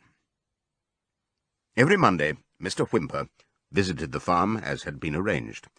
He was a sly-looking little man with side whiskers, a solicitor in a very small way of business, but sharp enough to have realized earlier than anyone else that Animal Farm would need a broker, and that the commissions would be worth having.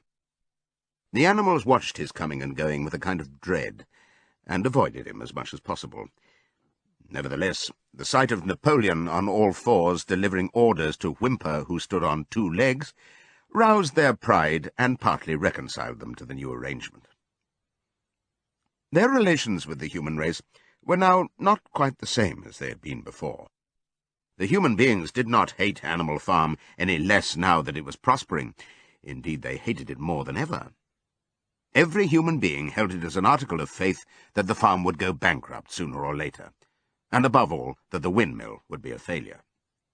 They would meet in the public houses and prove to one another by means of diagrams that the windmill was bound to fall down, or that if it did stand up, then that it would never work.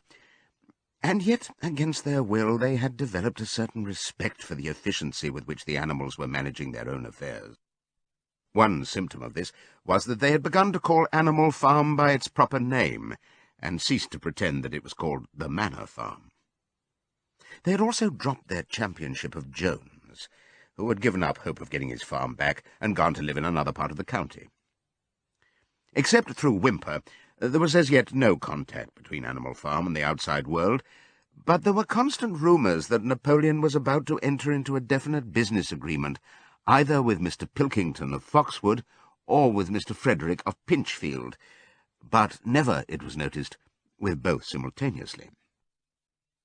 It was about this time that the pigs suddenly moved into the farmhouse and took up their residence there. Again, the animals seemed to remember that a resolution against this had been passed in the early days, and again Squealer was able to convince them that this was not the case. It was absolutely necessary, he said, that the pigs, who were the brains of the farm, should have a quiet place to work in. It was also more suited to the dignity of the leader, for of late he had taken to speaking of Napoleon under the title of leader, to live in a house than in a mere sty. Nevertheless, some of the animals were disturbed when they heard that the pigs not only took their meals in the kitchen and used the drawing-room as a recreation room, but also slept in the beds. Boxer passed it off as usual with, "Napoleon is always right." But Clover, who thought she remembered a definite ruling against beds, went to the end of the barn and tried to puzzle out the 7 commandments which were inscribed there. Finding herself unable to read more than individual letters, She fetched Muriel. "Muriel," she said, "read me the fourth commandment. Does it not say something about never sleeping in a bed?" With some difficulty, Muriel spelt it out. "It says, 'No animal shall sleep in a bed with sheets,'" she announced finally. Curiously enough, Clover had not remembered that the fourth commandment mentioned sheets, but as it was there on the wall, it must have done so. And Squealer, who happened to be passing at this moment, attended by 2 or 3 dogs, was able to put the whole matter in its proper perspective. "You have heard, then, comrades," he said, "that we pigs now sleep in the beds of the farmhouse. And why not? You did not suppose, surely, that there was ever a ruling against beds? A bed merely means a place to sleep in. A pile of straw in a stall is a bed, properly regarded. The rule was against sheets, which are a human invention. We have removed the sheets from the farmhouse beds and sleep between blankets. Very comfortable beds they are, too, but not more comfortable than we need, I can tell you, comrades, with all the brain work we have to do nowadays. You would not rob us of our repose, would you, comrades? You would not have us too tired to carry out our duties? Surely none of you wishes to see Jones back?" The animals reassured him on this point immediately, and no more was said about the pigs sleeping in the farmhouse beds. And when, some days afterwards, it was announced that from now on the pigs would get up an hour later in the mornings than the other animals, no complaint was made about that either. By the autumn, the animals were tired, but happy. They'd had a hard year, and after the sale of part of the hay and corn, the stores of food for the winter were none too plentiful. But the windmill compensated for everything. It was almost half built now. After the harvest there was a stretch of clear, dry weather, and the animals toiled harder than ever, thinking it well worth while to plod to and fro all day with blocks of stone, if by doing so they could raise the walls another foot. Boxer would even come out at nights and work for an hour or 2 on his own by the light of the harvest moon. In their spare moments the animals would walk round and round the half-finished mill, admiring the strength and perpendicularity of its walls, and marvelling that they should ever have been able to build anything so imposing. Only old Benjamin refused to grow enthusiastic about the windmill, though, as usual, he would utter nothing beyond the cryptic remark that donkeys live a long time. November came, with raging southwest winds. Building had to stop because it was now too wet to mix the cement. Finally there came a night when the gale was so violent that the farm buildings rocked on their foundations and several tiles were blown off the roof of the barn. The hens woke up squawking with terror because they had all dreamed simultaneously of hearing a gun go off in the distance. In the morning the animals came out of their stalls to find that the flagstaff had been blown down and an elm tree at the foot of the orchard had been plucked up like a radish. They had just noticed this when a cry of despair broke from every animal's throat. A terrible sight had met their eyes. The windmill was in ruins. With one accord they dashed down to the spot. Napoleon, who seldom moved out of a walk, raced ahead of them all. Yes, there it lay, the fruit of all their struggles, levelled to its foundations, the stones they had broken and carried so laboriously scattered all around. Unable at first to speak, they stood gazing mournfully at the litter of fallen stone. Napoleon paced to and fro in silence, occasionally snuffing at the ground. His tail had grown rigid and twitched sharply from side to side, a sign in him of intense mental activity. Suddenly he halted, as though his mind were made up. "Comrades," he said quietly, "do you know who is responsible for this? Do you know the enemy who has come in the night and overthrown our windmill? Snowball!" He suddenly roared in a voice of thunder. "Snowball has done this thing. In sheer malignity, thinking to set back our plans and avenge himself for his ignominious expulsion, this traitor has crept here under cover of night and destroyed our work of nearly a year. Comrades, here and now I pronounce the death sentence upon Snowball. Animal hero second class, and half a bushel of apples to any animal who brings him to justice. A full bushel to anyone who captures him alive." The animals were shocked beyond measure to learn that even Snowball could be guilty of such an action. There was a cry of indignation, and everyone began thinking out ways of catching Snowball if he should ever come back. Almost immediately, the footprints of a pig were discovered in the grass at a little distance from the knoll.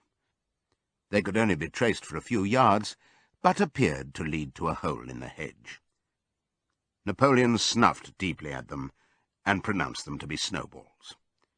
He gave it as his opinion that Snowball had probably come from the direction of Foxwood Farm. "No more delays, comrades," cried Napoleon when the footprints had been examined. "There is work to be done. This very morning we begin rebuilding the windmill, and we will build all through the winter, rain or shine. We will teach this miserable traitor that he cannot undo our work so easily. Remember, comrades, there must be no alteration in our plans. They shall be carried out to the day. Forward, comrades! Long live the windmill! Long live Animal Farm!" It was a bitter winter. The stormy weather was followed by sleet and snow, and then by a hard frost which did not break till well into February. The animals carried on as best they could with the rebuilding of the windmill, well knowing that the outside world was watching them, and that the envious human beings would rejoice and triumph if the mill were not finished on time. Out of spite, the human beings pretended not to believe that it was Snowball who had destroyed the windmill. They said that it had fallen down because the walls were too thin. The animals knew that this was not the case. Still, it had been decided to build the walls 3 feet thick this time, instead of 18 inches as before, which meant collecting much larger quantities of stone. For a long time, the quarry was full of snowdrifts, and nothing could be done. Some progress was made in the dry, frosty weather that followed, but it was cruel work, and the animals could not feel so hopeful about it as they had felt before. They were always cold, and usually hungry as well. Only Boxer and Clover never lost heart. Squealer made excellent speeches on the joy of service and the dignity of labour, but the other animals found more inspiration in Boxer's strength, and his never-failing cry of, "I will work harder." In January, food fell short. The corn ration was drastically reduced, and it was announced that an extra potato ration would be issued to make up for it. Then it was discovered that the greater part of the potato crop had been frosted in the clamps, which had not been covered thickly enough. The potatoes had become soft and discoloured, and only a few were edible. For days at a time, the animals had nothing to eat but chaff and mangles. Starvation seemed to stare them in the face. It was vitally necessary to conceal this fact from the outside world. Emboldened by the collapse of the windmill, the human beings were inventing fresh lies about Animal Farm. Once again, it was being put about that all the animals were dying of famine and disease, and that they were continually fighting among themselves, and had resorted to cannibalism and infanticide. Napoleon was well aware of the bad results that might follow if the real facts of the food situation were known, and he decided to make use of Mr. Whymper to spread a contrary impression. Hitherto, the animals had had little or no contact with Whymper on his weekly visits. Now, however, a few selected animals, mostly sheep, were instructed to remark casually in his hearing that rations had been increased. In addition, Napoleon ordered the almost empty bins in the store shed to be filled nearly to the brim with sand, which was then covered up with what remained of the grain and meal. On some suitable pretext, Whymper was led through the store shed and allowed to catch a glimpse of the bins. He was deceived, and continued to report to the outside world that there was no food shortage on Animal Farm. Nevertheless, towards the end of January, it became obvious that it would be necessary to procure some more grain from somewhere. In these days, Napoleon rarely appeared in public, but spent all his time in the farmhouse, which was guarded at each door by fierce-looking dogs. When he did emerge, it was in a ceremonial manner, with an escort of 6 dogs, who closely surrounded him and growled if anyone came too near. Frequently he did not even appear on Sunday mornings, but issued his orders through one of the other pigs, usually Squealer. One Sunday morning, Squealer announced that the hens, who had just come in to lay again, must surrender their eggs. Napoleon had accepted, through Whimper, a contract for 400 eggs a week. The price of these would pay for enough grain and meal to keep the farm going till summer came on and conditions were easier. When the hens heard this, they raised a terrible outcry. They had been warned earlier that this sacrifice might be necessary, but had not believed that it would really happen. They were just getting their clutches ready for the spring sitting, and they protested that to take the eggs away now was murder. For the first time since the expulsion of Jones, there was something resembling a rebellion. Led by 3 young black Minorca pullets, the hens made a determined effort to thwart Napoleon's wishes. Their method was to fly up to the rafters and there lay their eggs, which smashed to pieces on the floor. Napoleon acted swiftly and ruthlessly.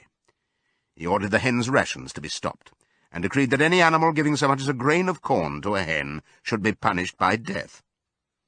The dogs saw to it that these orders were carried out. For 5 days the hens held out, then they capitulated and went back to their nesting boxes. 9 hens had died in the meantime. Their bodies were buried in the orchard, and it was given out that they had died of coccidiosis.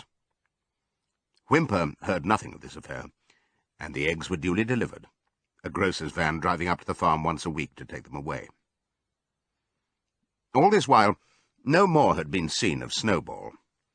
He was rumoured to be hiding on one of the neighbouring farms, either Foxwood or Pinchfield. Napoleon was by this time on slightly better terms with the other farmers than before.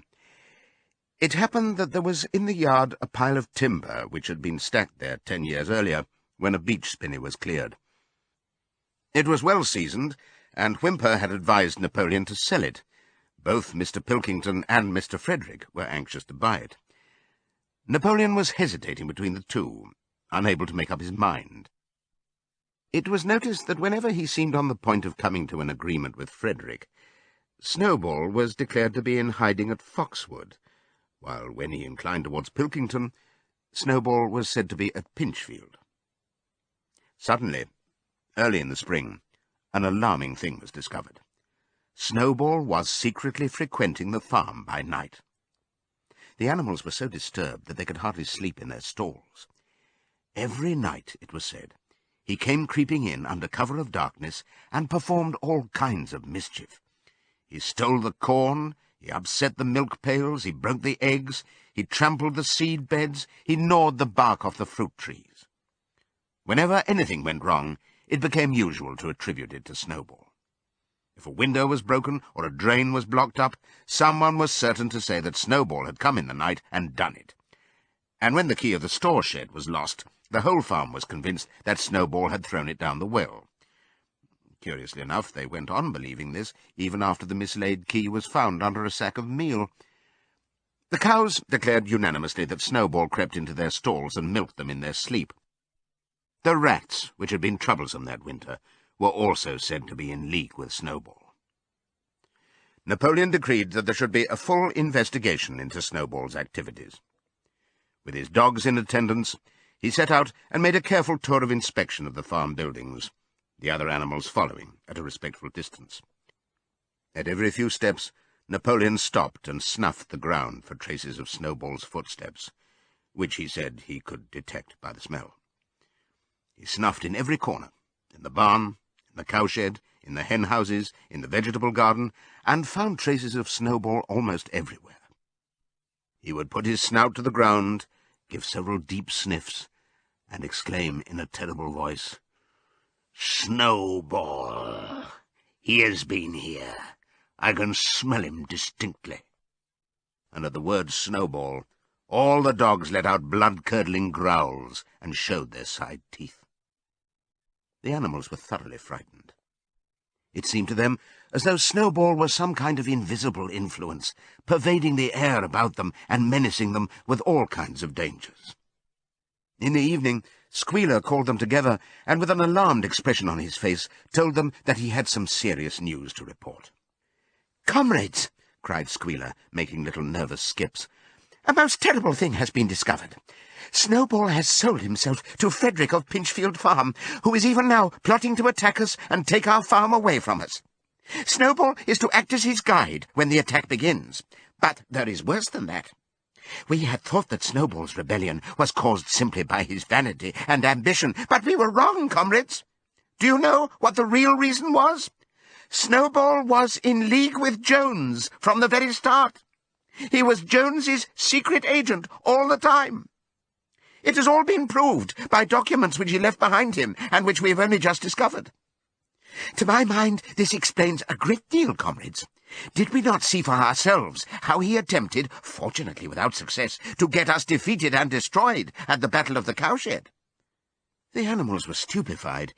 This was a wickedness far outdoing Snowball's destruction of the windmill. But it was some minutes before they could fully take it in. They all remembered, or thought they remembered, how they had seen Snowball charging ahead of them at the Battle of the Cowshed, how he had rallied and encouraged them at every turn, and how he had not paused for an instant even when the pellets from Jones's gun had wounded his back.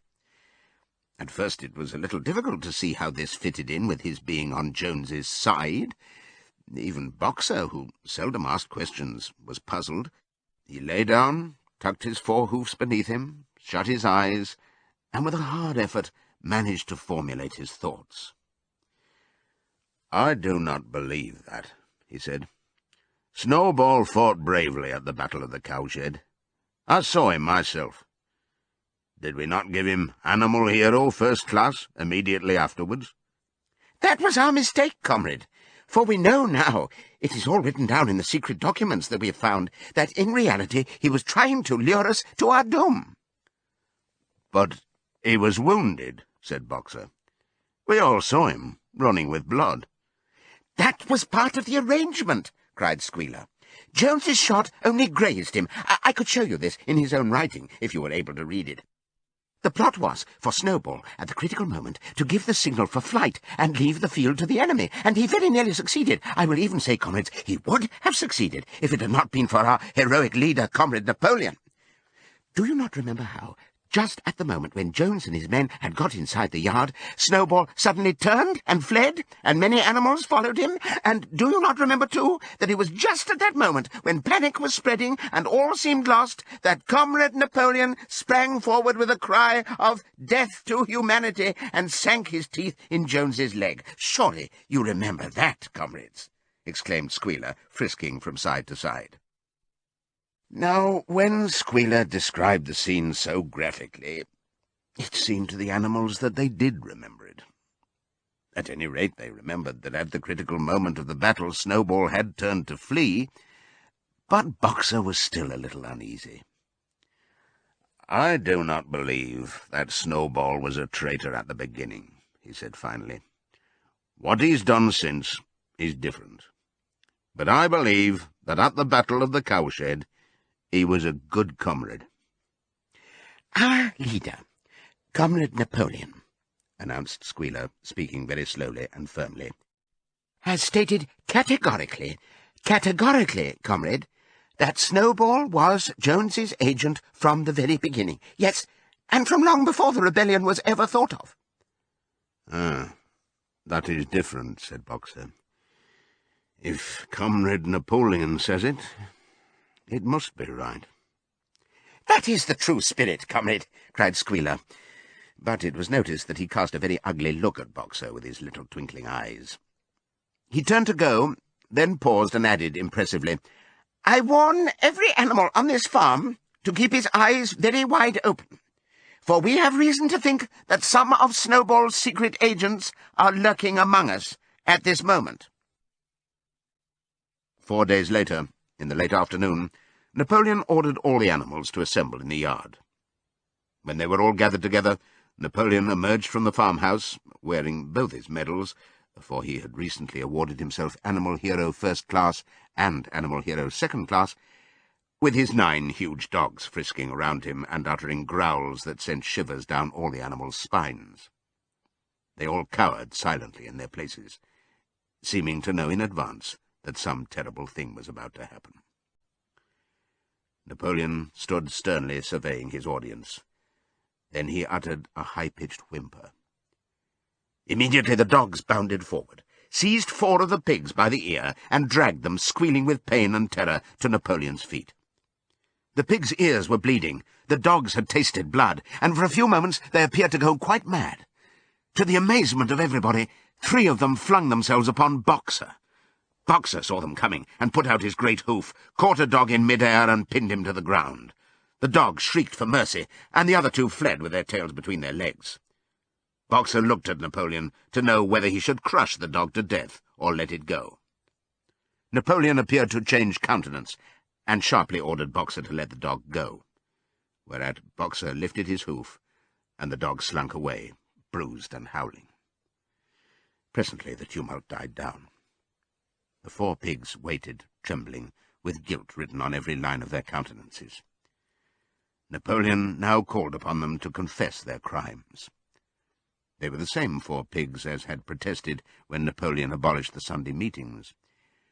Without any further prompting, they confessed that they had been secretly in touch with Snowball ever since his expulsion, that they had collaborated with him in destroying the windmill, and that they had entered into an agreement with him to hand over Animal Farm to Mr. Frederick. They added that Snowball had privately admitted to them that he had been Jones's secret agent for years past. When they had finished their confession, the dogs promptly tore their throats out, and in a terrible voice Napoleon demanded whether any other animal had anything to confess. The 3 hens, who had been the ringleaders in the attempted rebellion over the eggs, now came forward and stated that Snowball had appeared to them in a dream, and incited them to disobey Napoleon's orders. They, too, were slaughtered. Then a goose came forward, and confessed to having secreted 6 ears of corn during the last year's harvest, and eaten them in the night. Then a sheep confessed to having urinated in the drinking pool, urged to do this, so she said, by Snowball, and 2 other sheep confessed to having murdered an old ram, an especially devoted follower of Napoleon, by chasing him round and round a bonfire when he was suffering from a cough. They were all slain on the spot. And so the tale of confessions and executions went on, until there was a pile of corpses lying before Napoleon's feet, and the air was heavy with the smell of blood, which had been unknown there since the expulsion of Jones. When it was all over, the remaining animals, except for the pigs and dogs, crept away in a body. They were shaken and miserable. They did not know which was more shocking, treachery of the animals who had leagued themselves with Snowball, or the cruel retribution they had just witnessed. In the old days there had often been scenes of bloodshed, equally terrible, but it seemed to all of them that it was far worse now that it was happening among themselves. Since Jones had left the farm until today, no animal had killed another animal. Not even a rat had been killed. They had made their way onto the little knoll where the half-finished windmill stood, and with one accord they all lay down as though huddling together for warmth.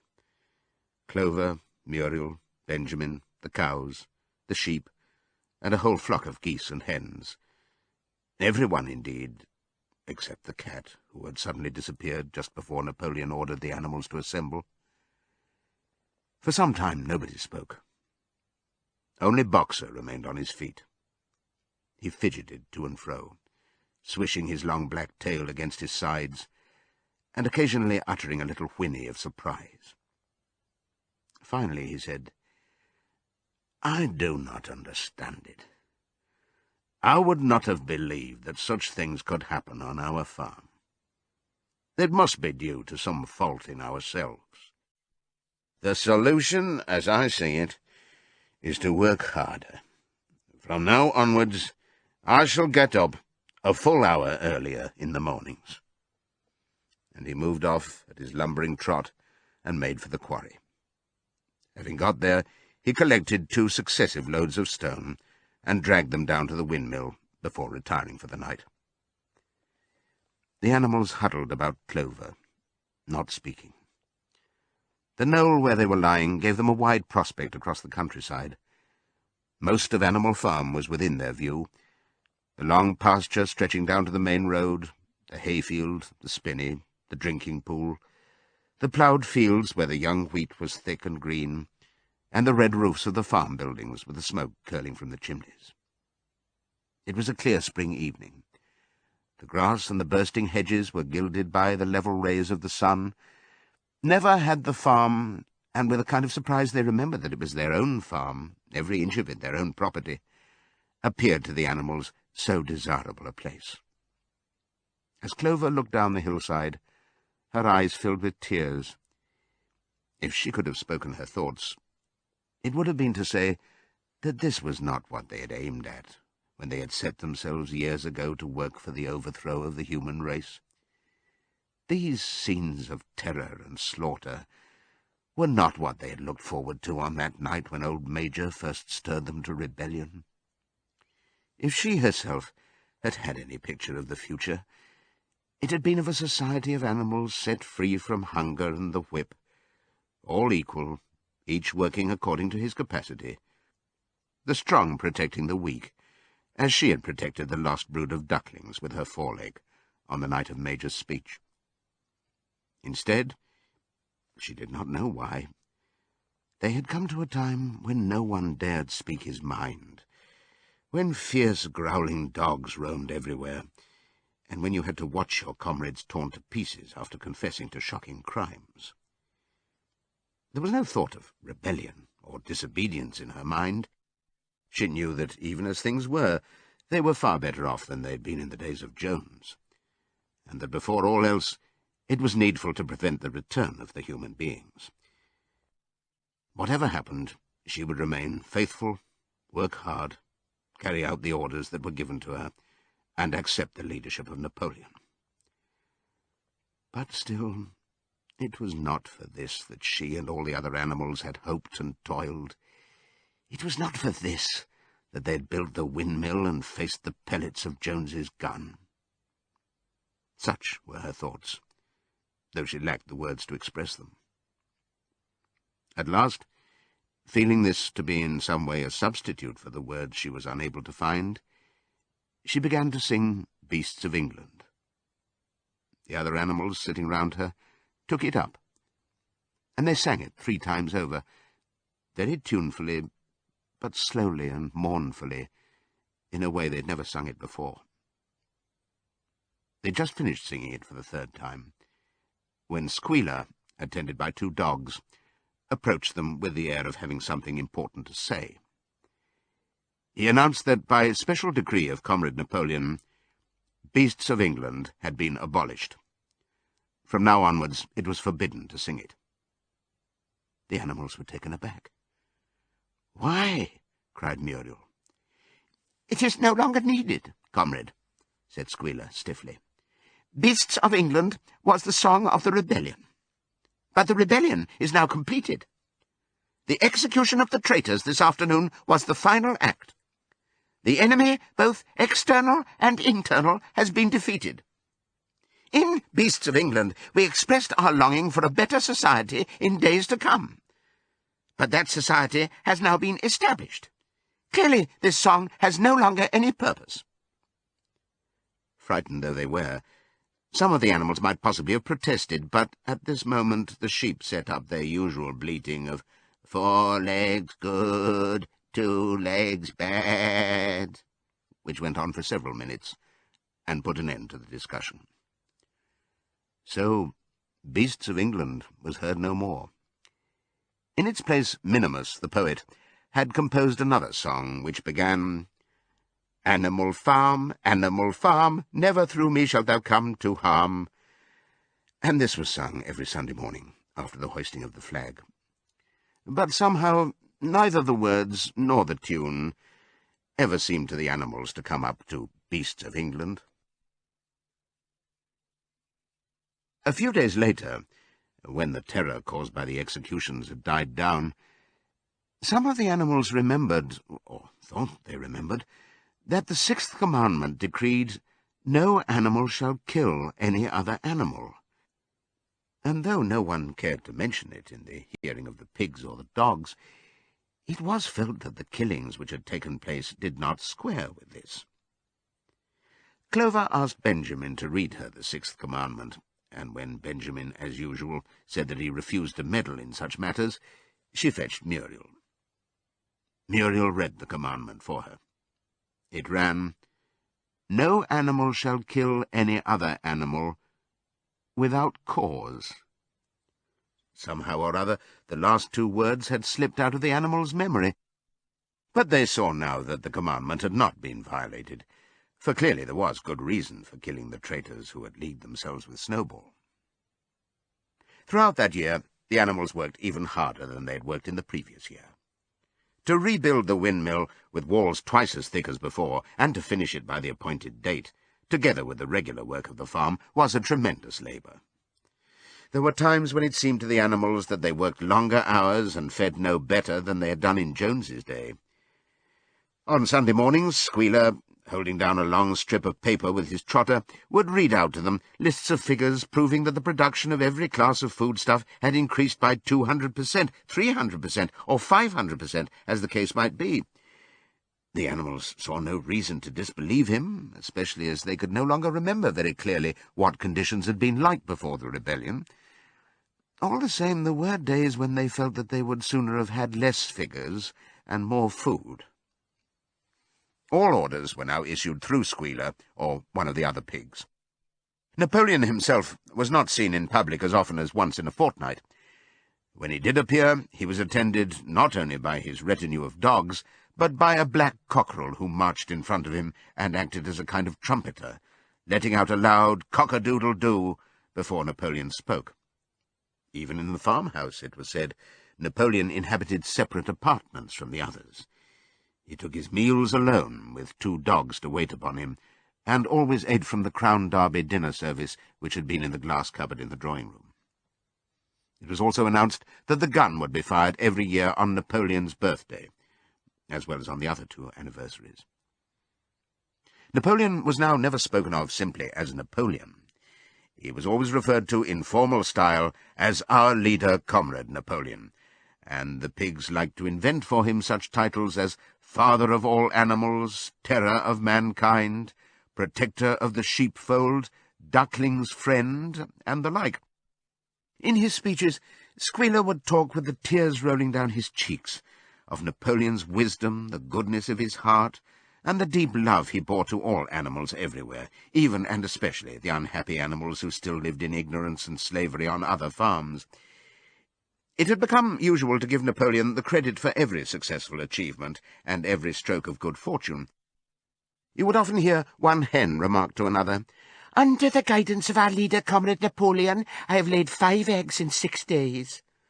Or 2 cows, enjoying a drink at the pool, would exclaim, "Thanks to the leadership of Comrade Napoleon, how excellent this water tastes." The general feeling on the farm was expressed in a poem entitled Comrade Napoleon, which was composed by Minimus, and which ran as follows. Friend of the fatherless, fountain of happiness, Lord of the swill bucket, oh, how my soul is on fire when I gaze at thy calm and commanding eye, like the sun in the sky, Comrade Napoleon. Thou art the giver of all that thy creatures love, full belly twice a day, clean straw to roll upon. Every beast, great or small, sleeps at peace in his stall. Thou watchest over all, Comrade Napoleon. Had I a sucking pig, ere he had grown as big, even as a pint bottle or as a rolling pin, he should have learned to be faithful and true to thee. Yes, his first squeak should be, Comrade Napoleon. Napoleon approved of this poem, and caused it to be inscribed on the wall of the big barn at the opposite end from the 7 Commandments. It was surmounted by a portrait of Napoleon in profile, executed by Squealer in white paint.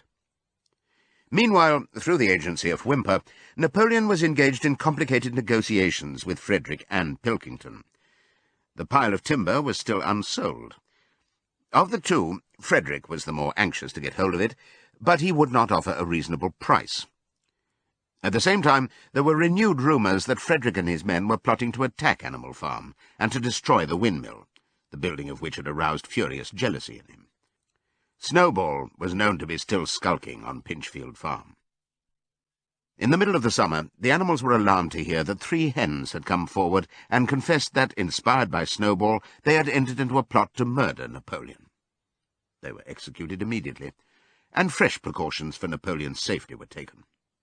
4 dogs guarded his bed at night, 1 at each corner, and a young pig named Pink-Eye was given the task of tasting all his food before he ate it, lest it should be poisoned. At about the same time, it was given out that Napoleon had arranged to sell the pile of timber to Mr. Pilkington. He was also going to enter into a regular agreement for the exchange of certain products between Animal Farm and Foxwood. The relations between Napoleon and Pilkington, though they were only conducted through Whymper, were now almost friendly. The animals distrusted Pilkington as a human being, but greatly preferred him to Frederick, whom they both feared and hated. As the summer wore on, and the windmill neared completion, the rumours of an impending treacherous attack grew stronger and stronger. Frederick, it was said, intended to bring against them 20 men, all armed with guns, and he had already bribed the magistrates and police, so that if he could once get hold of the title deeds of Animal Farm, they would ask no questions. Moreover, terrible stories were leaking out from Pinchfield about the cruelties that Frederick practised upon his animals. He had flogged an old horse to death, he starved his cows, he'd killed a dog by throwing it into the furnace, he amused himself in the evenings by making cocks fight with splinters of razor blade tied to their spurs. The animals' blood boiled with rage when they heard of these things being done to their comrades, and sometimes they clamoured to be allowed to go out in a body and attack Pinchfield Farm, drive out the humans, and set the animals free. But Squealer counselled them to avoid rash actions and trust in Comrade Napoleon's strategy. Nevertheless, feeling against Frederick continued to run high. One Sunday morning, Napoleon appeared in the barn and explained that he had never at any time contemplated selling the pile of timber to Frederick. He considered it beneath his dignity, he said, to have dealings with scoundrels of that description. The pigeons, who were still sent out to spread tidings of the rebellion, were forbidden to set foot anywhere on Foxwood, and were also ordered to drop their former slogan of death to humanity in favour of death to Frederick. In the late summer, yet another of Snowball's machinations was laid bare. The wheat crop was full of weeds, and it was discovered that on one of his nocturnal visits Snowball had mixed weed seeds with the seed corn. A gander, who had been privy to the plot, had confessed his guilt to Squealer, and immediately committed suicide by swallowing deadly nightshade berries. The animals now also learned that Snowball had never, as many of them had believed hitherto, received the Order of Animal Hero First Class. This was merely a legend, which had been spread some time after the Battle of the Cowshed by Snowball himself. So far from being decorated, he had been censured for showing cowardice in the battle. Once again, some of the animals heard this with a certain bewilderment, but Squealer was soon able to convince them that their memories had been at fault. Side 3. In the autumn, by a tremendous exhausting effort, for the harvest had to be gathered at almost the same time, the windmill was finished. The machinery had still to be installed, and Whymper was negotiating the purchase of it, but the structure was completed. In the teeth of every difficulty, in spite of inexperience, of primitive implements, of bad luck, and of Snowball's treachery, the work had been finished punctually to the very day. Tired out but proud, the animals walked round and round their masterpiece, which appeared even more beautiful in their eyes than when it had been built the first time. Moreover, the walls were twice as thick as before. Nothing short of explosives would lay them low this time. And when they thought of how they had laboured, what discouragements they had overcome, and the enormous difference that would be made in their lives when the sails were turning and the dynamos running, when they thought of all this, their tiredness forsook them, and they gambolled round and round the windmill, uttering cries of triumph. Napoleon himself, attended by his dogs and his cockerel, came down to inspect the completed work. He personally congratulated the animals on their achievement, and announced that the mill would be named Napoleon Mill. 2 days later, the animals were called together for a special meeting in the barn. They were struck dumb with surprise when Napoleon announced that he had sold the pile of timber to Frederick. Tomorrow Frederick's wagons would arrive and begin carting it away. Throughout the whole period of his seeming friendship with Pilkington, Napoleon had really been in secret agreement with Frederick. All relations with Foxwood had been broken off. Insulting messages had been sent to Pilkington. The pigeons had been told to avoid Pinchfield Farm and to alter their slogan from "Death to Frederick" to "Death to Pilkington." At the same time, Napoleon assured the animals that the stories of an impending attack on Animal Farm were completely untrue, and that the tales about Frederick's cruelty to his own animals had been greatly exaggerated. All these rumours had probably originated with Snowball and his agents. It now appeared that Snowball was not, after all, hiding on Pinchfield Farm, and in fact had never been there in his life. He was living in considerable luxury, so it was said, at Foxwood, and had in reality been a pensioner of Pilkington for years past. The pigs were in ecstasies over Napoleon's cunning. By seeming to be friendly with Pilkington, he had forced Frederick to raise his price by £12. But the superior quality of Napoleon's mind, said Squealer, was shown in the fact that he trusted nobody, not even Frederick. Frederick had wanted to pay for the timber with something called a cheque, which, it seemed, was a piece of paper with a promise to pay written upon it.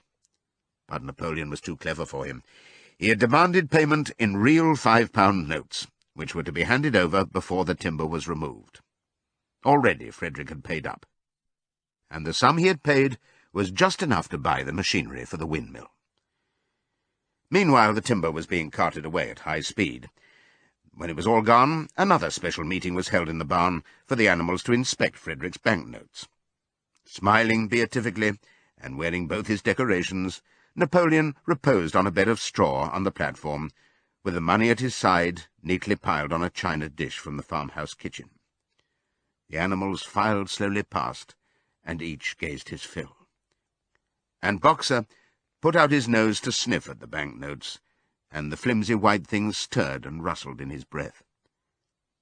3 days later there was a terrible hullabaloo.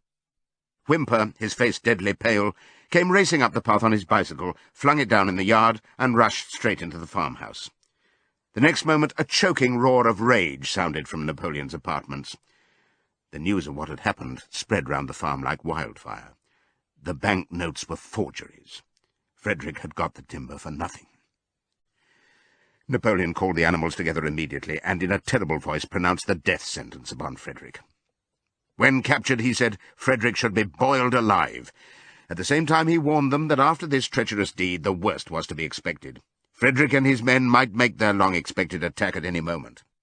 Sentinels were placed at all the approaches to the farm. In addition, 4 pigeons were sent to Foxwood with a conciliatory message, which it was hoped might re-establish good relations with Pilkington. The very next morning the attack came. The animals were at breakfast when the lookouts came racing in with the news that Frederick and his followers had already come through the 5-barred gate. Boldly enough the animals sallied forth to meet them, but this time they did not have the easy victory that they had had in the Battle of the Cowshed. There were 15 men, with half a dozen guns between them, and they opened fire as soon as they got within 50 yards. The animals could not face the terrible explosions and the stinging pellets, and in spite of the efforts of Napoleon and Boxer to rally them, they were soon driven back. A number of them were already wounded. They took refuge in the farm buildings and peeped cautiously out from chinks and knotholes. The whole of the big pasture, including the windmill, was in the hands of the enemy. For the moment, even Napoleon seemed at a loss. He paced up and down without a word, his tail rigid and twitching. Wistful glances were sent in the direction of Foxwood. If Pilkington and his men would help them, the day might yet be won. But at this moment the 4 pigeons who had been sent out on the day before returned, one of them bearing a scrap of paper from Pilkington. On it was pencilled the words, "Serves you right." Meanwhile, Frederick and his men had halted about the windmill.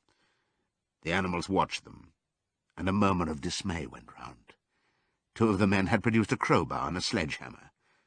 They were going to knock the windmill down. "Impossible!" cried Napoleon. "We have built the walls far too thick for that. They could not knock it down in a week. Courage, comrades!" But Benjamin was watching the movements of the men intently. The two with the hammer and the crowbar were drilling a hole near the base of the windmill. Slowly, and with an air almost of amusement, Benjamin nodded his long muzzle. "I thought so," he said. "Do you not see what they're doing? In another moment they're going to pack blasting powder into that hole." Terrified, the animals waited. It was impossible now to venture out of the shelter of the buildings. After a few minutes, the men were seen to be running in all directions. Then there was a deafening roar. The pigeons swirled into the air, and all the animals, except Napoleon, flung themselves flat on their bellies and hid their faces. When they got up again, a huge cloud of black smoke was hanging where the windmill had been. Slowly the breeze drifted it away. The windmill had ceased to exist. At this sight, the animals' courage returned to them. The fear and despair they had felt a moment earlier were drowned in their rage against this vile, contemptible act. A mighty cry for vengeance went up, and without waiting for further orders, they charged forth in a body and made straight for the enemy. This time they did not heed the cruel pellets that swept over them like hail.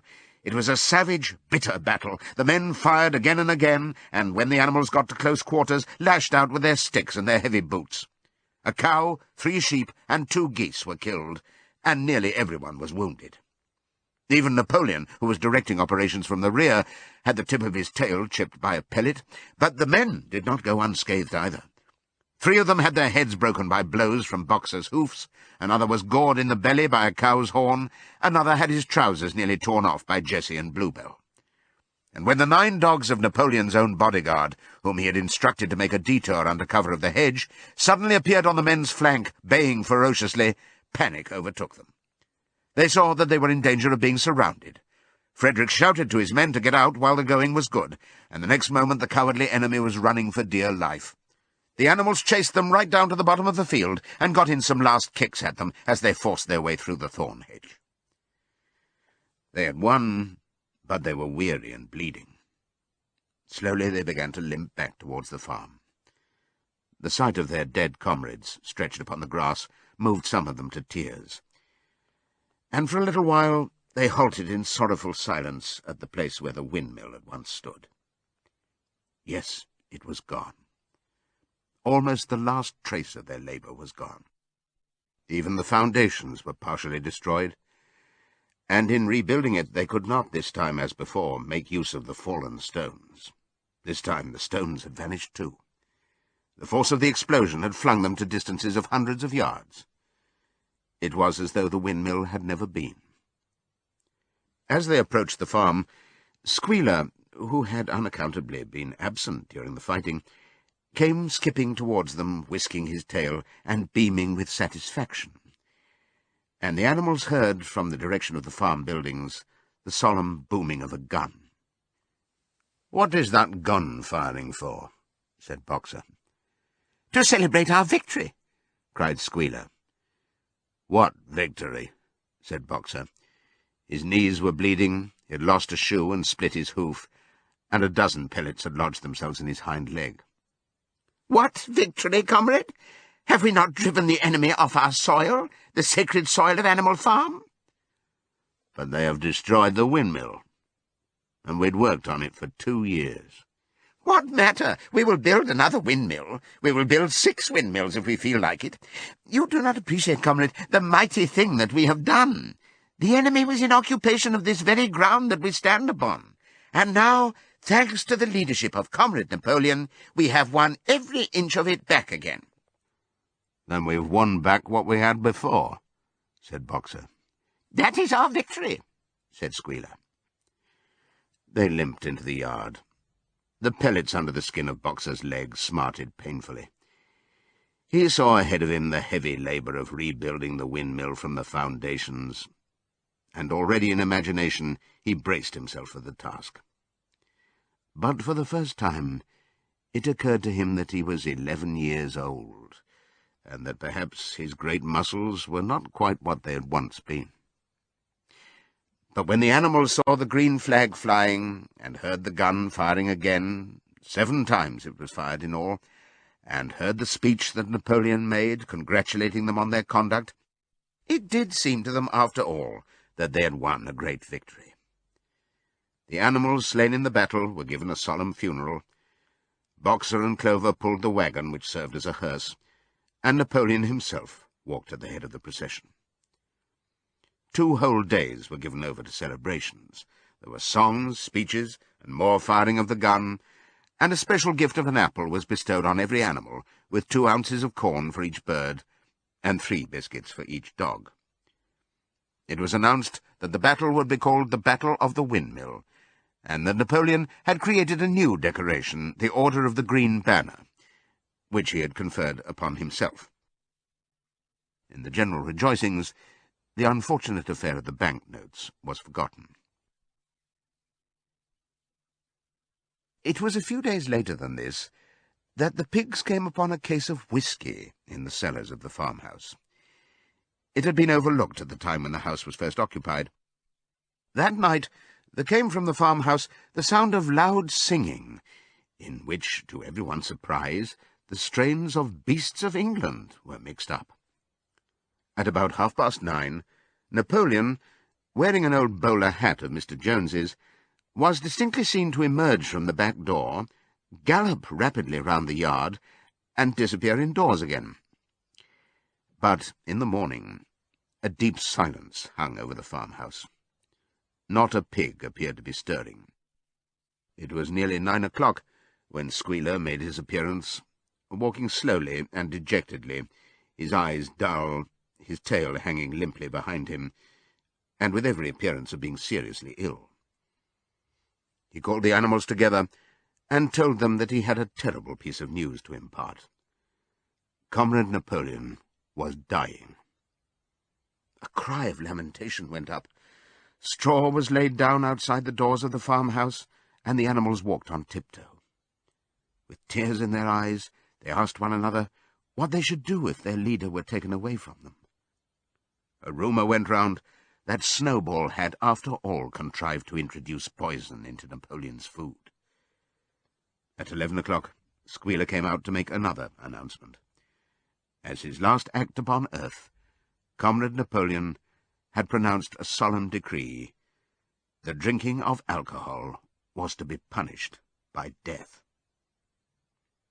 By the evening, however, Napoleon appeared to be somewhat better, and the following morning Squealer was able to tell them that he was well on the way to recovery. By the evening of that day, Napoleon was back at work, and on the next day it was learned that he had instructed Whymper to purchase in Willingdon some booklets on brewing and distilling.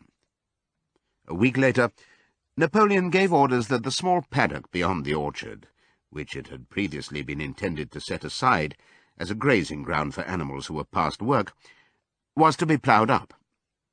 It was given out that the pasture was exhausted and needed reseeding, but it soon became known that Napoleon intended to sow it with barley. About this time there occurred a strange incident which hardly anyone was able to understand. One night, at about 12 o'clock, there was a loud crash in the yard, and the animals rushed out of their stalls. It was a moonlit night. At the foot of the end wall of the big barn, where the 7 commandments were written, there lay a ladder, broken in 2 pieces.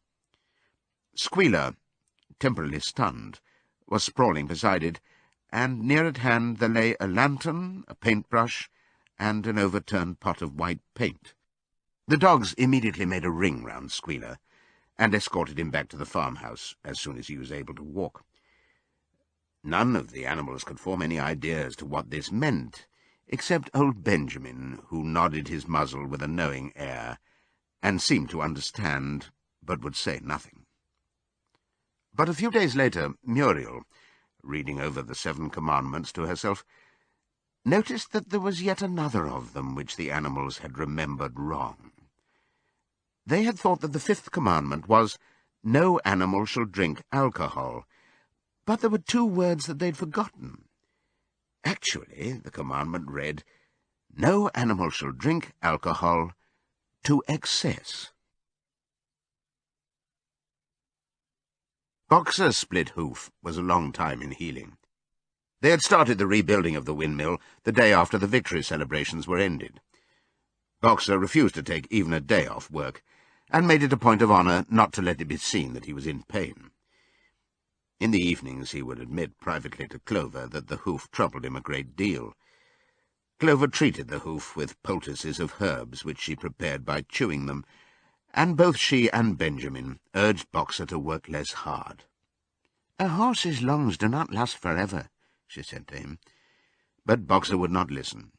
He had, he said, only one real ambition left, to see the windmill well under way before he reached the age for retirement.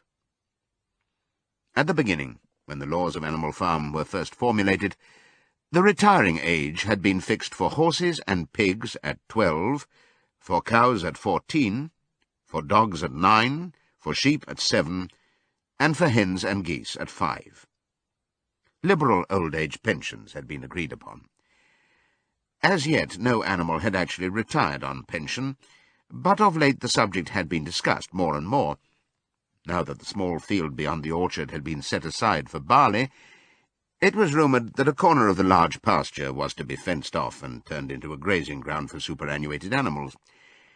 For a horse, it was said, the pension would be 5 pounds of corn a day, and, in winter, 15 pounds of hay, with a carrot or possibly an apple on public holidays. Boxer's 12th birthday was due in the late summer of the following year. Meanwhile, life was hard. The winter was as cold as the last one had been, and food was even shorter. Once again all rations were reduced except those of the pigs and the dogs. A too rigid equality in rations, Squealer explained, would have been contrary to the principles of animalism. In any case, he had no difficulty in proving to the other animals that they were not, in reality, short of food, whatever the appearances might be. For the time being, certainly, it had been found necessary to make a readjustment of rations. Squealer always spoke of it as a readjustment, never as a reduction, but in comparison with the days of Jones, the improvement was enormous. Reading out the figures in a shrill, rapid voice, he proved to them in detail that they had more oats, more hay, more turnips than they'd had in Jones's day, that they worked shorter hours, that their drinking water was of better quality, that they lived longer, that a larger proportion of their young ones survived infancy, and that they had more straw in their stalls and suffered less from fleas. The animals believed every word of it. Truth to tell, Jones and all he stood for had almost faded out of their memories. They knew that life nowadays was harsh and bare, that they were often hungry and often cold, and that they were usually working when they were not asleep.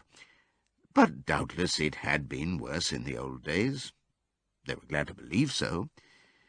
Besides, in those days they had been slaves, and now they were free, and that made all the difference, as Squealer did not fail to point out. There were many more mouths to feed now. In the autumn the 4 sows had all littered about simultaneously, producing 31 young pigs between them. The young pigs were piebald, and as Napoleon was the only boar on the farm, it was possible to guess at their parentage. It was announced that later, when bricks and timber had been purchased, a schoolroom would be built in the farmhouse garden. For the time being, the young pigs were given their instruction by Napoleon himself in the farmhouse kitchen. They took their exercise in the garden, and were discouraged from playing with the other young animals. About this time, too, it was laid down as a rule that when a pig and any other animal met on the path, the other animal must stand aside, and also that all pigs, of whatever degree, were to have the privilege of wearing green ribbons on their tails on Sundays. The farm had had a fairly successful year, but was still short of money. There were the bricks, sand, and lime for the schoolroom to be purchased, and it would also be necessary to begin saving up again for the machinery for the windmill. Then there were lamp oil and candles for the house, sugar for Napoleon's own table — he forbade this to the other pigs on the ground that it made them fat — and all the usual replacements such as tools, nails, string, coal, wire, scrap iron, and dog biscuits. A stump of hay and part of the potato crop was sold off, and the contract for eggs was increased to 600 a week, so that year the hens barely hatched enough chicks to keep their numbers at the same level. Rations, reduced in December, were reduced again in February, and lanterns in the stalls were forbidden to save oil. But the pigs seemed comfortable enough, and in fact were putting on weight, if anything. One afternoon in late February, a warm, rich, appetizing scent, such as the animals had never smelt before, wafted itself across the yard from the little brew-house, which had been disused in Jones's time, and which stood beyond the kitchen. Some said it was the smell of cooking barley. The animals sniffed the air hungrily and wondered whether a warm mash was being prepared for their supper. But no warm mash appeared, and on the following Sunday it was announced that from now onwards all barley would be reserved for the pigs. The field beyond the orchard had already been sown with barley, and the news soon leaked out that every pig was now receiving a ration of a pint of beer daily, with half a gallon for Napoleon himself, which was always served to him in the Crown Derby soup tureen. But if there were hardships to be borne, they were partly offset by the fact that life nowadays had a greater dignity than it had had before. There were more songs, more speeches, more processions. Napoleon had commanded that once a week there should be held something called a spontaneous demonstration, the object of which was to celebrate the struggles and triumphs of Animal Farm. At the appointed time, the animals would leave their work and march round the precincts of the farm in military formation, with the pigs leading, then the horses, then the cows, then the sheep, and then the poultry. The dogs flanked the procession, and at the head of all marched Napoleon's black cockerel. Boxer and Clover always carried between them a green banner marked with the hoof and the horn, and the caption, "Long live Comrade Napoleon." Afterwards there were recitations of poems composed in Napoleon's honour, and a speech by Squealer, giving particulars of the latest increases in the production of foodstuffs. And on occasion a shot was fired from the gun. The sheep were the greatest devotees of the spontaneous demonstrations, and if anyone complained, as a few animals sometimes did when no pigs or dogs were near, that they wasted time and meant a lot of standing about in the cold, the sheep was sure to silence him with a tremendous bleating of 4 legs good, 2 legs bad. But, by and large, the animals enjoyed these celebrations. They found it comforting to be reminded that, after all, they were truly their own masters, and that the work they did was for their own benefit. So that what with the songs, the processions, Squealer's lists of figures, the thunder of the gun, the crowing of the cockerel, and the fluttering of the flag, they were able to forget that their bellies were empty, at least part of the time. In April, Animal Farm was proclaimed a republic, and it became necessary to elect a president. There was only one candidate, Napoleon, who was elected unanimously. On the same day it was given out that fresh documents had been discovered which revealed further details about Snowball's complicity with Jones. It now appeared that Snowball had not, as the animals had previously imagined, merely attempted to lose the battle of the cowshed by means of a stratagem, but had been openly fighting on Jones's side.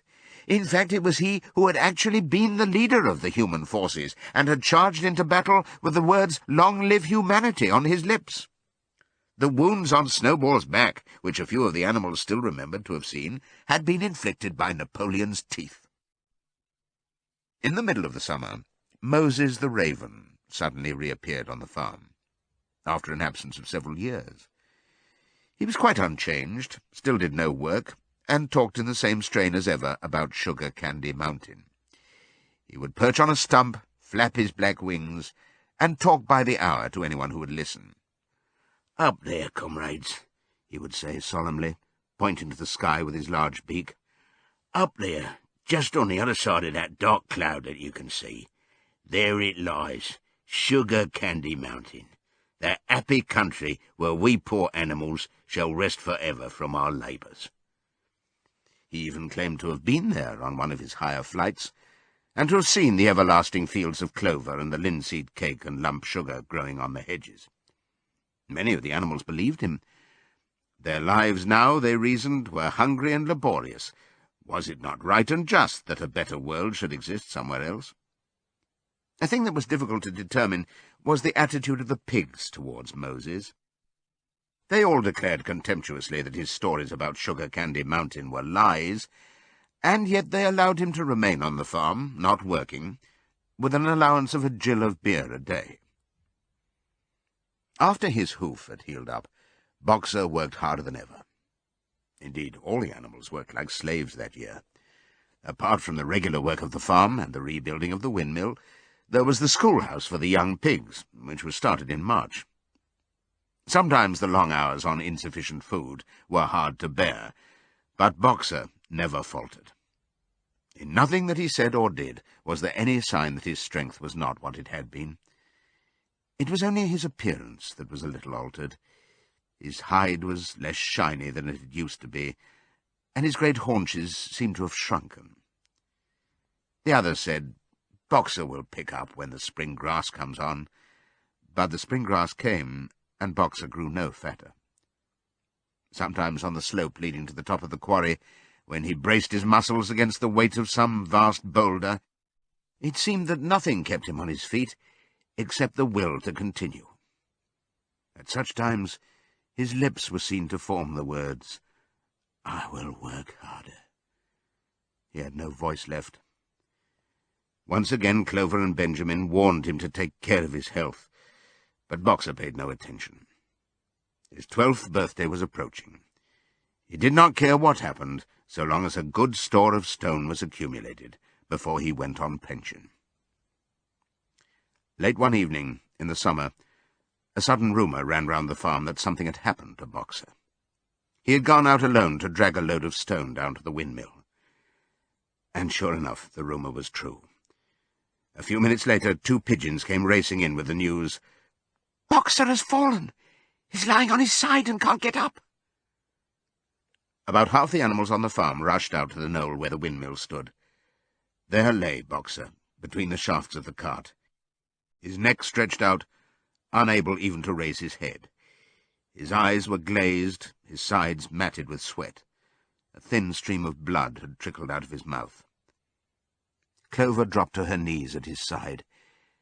"Boxer," she cried, "how are you?" "It is my lung," said Boxer in a weak voice. "It does not matter. I think you will be able to finish the windmill without me. There is a pretty good store of stone accumulated. I had only another month to go in any case. To tell you the truth, I had been looking forward to my retirement. And perhaps, as Benjamin is growing old too, they will let him retire at the same time, and be a companion to me." "We must get help at once," said Clover. "Run, somebody, and tell Squealer what has happened." All the other animals immediately raced back to the farmhouse to give Squealer the news. Only Clover remained, and Benjamin, who lay down at Boxer's side, and without speaking kept the flies off him with his long tail. After about a quarter of an hour, Squealer appeared, full of sympathy and concern. He said that Comrade Napoleon had learned with the very deepest distress of this misfortune to one of the most loyal workers on the farm, and was already making arrangements to send Boxer to be treated in the hospital at Willingdon. The animals felt a little uneasy at this. Except for Molly and Snowball, no other animal had ever left the farm, and they did not like to think of their sick comrade in the hands of human beings.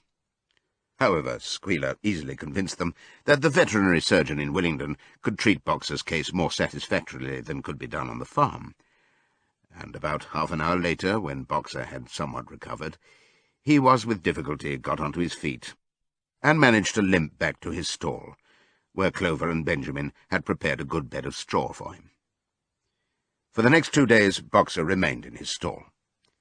The pigs had sent out a large bottle of pink medicine, which they had found in the medicine chest in the bathroom, and Clover administered it to Boxer twice a day after meals. In the evenings she lay in his stall and talked to him, while Benjamin kept the flies off him. Boxer professed not to be sorry for what had happened. If he made a good recovery, he might expect to live another 3 years, and he looked forward to the peaceful days that he would spend in the corner of the big pasture. It would be the first time that he had had leisure to study and improve his mind. He intended, he said, to devote the rest of his life to learning the remaining 22 letters of the alphabet. However, Benjamin and Clover could only be with Boxer after working hours, and it was in the middle of the day when the van came to take him away. The animals were all at work weeding turnips under the supervision of a pig, when they were astonished to see Benjamin come galloping from the direction of the farm buildings, braying at the top of his voice. It was the first time that they had ever seen Benjamin excited. Indeed, it was the first time that anyone had ever seen him gallop. "Quick, quick!" he shouted. "Come at once! They're taking Boxer away!" Without waiting for orders from the pig, the animals broke off work and raced back to the farm buildings. Sure enough, there in the yard was a large closed van, drawn by 2 horses, with lettering on its side, and a sly-looking man in a low-crowned bowler hat sitting on the driver's seat. And Boxer's stall was empty. The animals crowded round the van. "Goodbye, Boxer," they chorused. "Goodbye." "Fools! Fools!" shouted Benjamin, prancing round them and stamping the earth with his small hoofs. "Fools! Do you not see what is written on the side of that van?" That gave the animals pause, and there was a hush. Muriel began to spell out the words, but Benjamin pushed her aside, and in the midst of a deadly silence he read, "Alfred Simmons, horse slaughterer and glue boiler, Willingdon. Dealer in hides and bone meal. Kennels supplied." "Do you not understand what that means? They are taking Boxer to the knackers." A cry of horror burst from all the animals. At this moment the man on the box whipped up his horses, and the van moved out of the yard at a smart trot. All the animals followed, crying out at the tops of their voices. Clover forced her way to the front. The van began to gather speed. Clover tried to stir her stout limbs to a gallop, and achieved a canter. "Boxer!" she cried. "Boxer! Boxer! Boxer!" And just at this moment, as though he had heard the uproar outside, Boxer's face with the white stripe down his nose appeared at the small window at the back of the van. "Boxer!" cried Clover in a terrible voice. "Boxer, get out! Get out quickly! They are taking you to your death!" All the animals took up the cry of, "Get out, Boxer, get out!" But the van was already gathering speed and drawing away from them. It was uncertain whether Boxer had understood what Clover had said, but a moment later his face disappeared from the window, and there was the sound of a tremendous drumming of hoofs inside the van. He was trying to kick his way out. The time had been when a few kicks from Boxer's hoofs would have smashed the van to matchwood. But alas, his strength had left him, and in a few moments the sound of drumming hoofs grew fainter and died away. In desperation the animals began appealing to the 2 horses which drew the van to stop. "Comrades, comrades," they shouted, "don't take your own brother to his death." But the stupid brutes, too ignorant to realize what was happening, merely set back their ears and quickened their pace. Boxer's face did not reappear at the window. Too late, someone thought of racing ahead and shutting the 5-barred gate, but in another moment the van was through it and rapidly disappearing down the road. Boxer was never seen again. 3 days later it was announced that he had died in the hospital at Willingdon, in spite of receiving every attention a horse could have. Squealer came to announce the news to the others. He had, he said, been present during Boxer's last hours. "It was the most affecting sight I have ever seen," said Squealer, lifting his trotter and wiping away a tear. "I was at his bedside at the very last, and at the end, almost too weak to speak, he whispered in my ear that his sole sorrow was to have passed on before the windmill was finished. 'Forward, comrades,' he whispered. 'Forward in the name of the rebellion. Long live Animal Farm. Long live Comrade Napoleon. Napoleon is always right.' Those were his very last words, comrades." Here Squealer's demeanour suddenly changed. He fell silent for a moment, and his little eyes darted suspicious glances from side to side before he proceeded. It had come to his knowledge, he said, that a foolish and wicked rumour had been circulated at the time of Boxer's removal. Some of the animals had noticed that the van which took Boxer away was marked Horse Slaughterer, and had actually jumped to the conclusion that Boxer was being sent to the knackers. It was almost unbelievable, said Squealer, that any animal could be so stupid.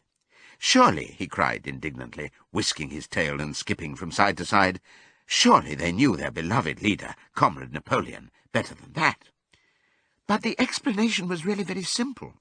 The van had previously been the property of the knacker, and had been bought by the veterinary surgeon, who had not yet painted the old name out. That was how the mistake had arisen.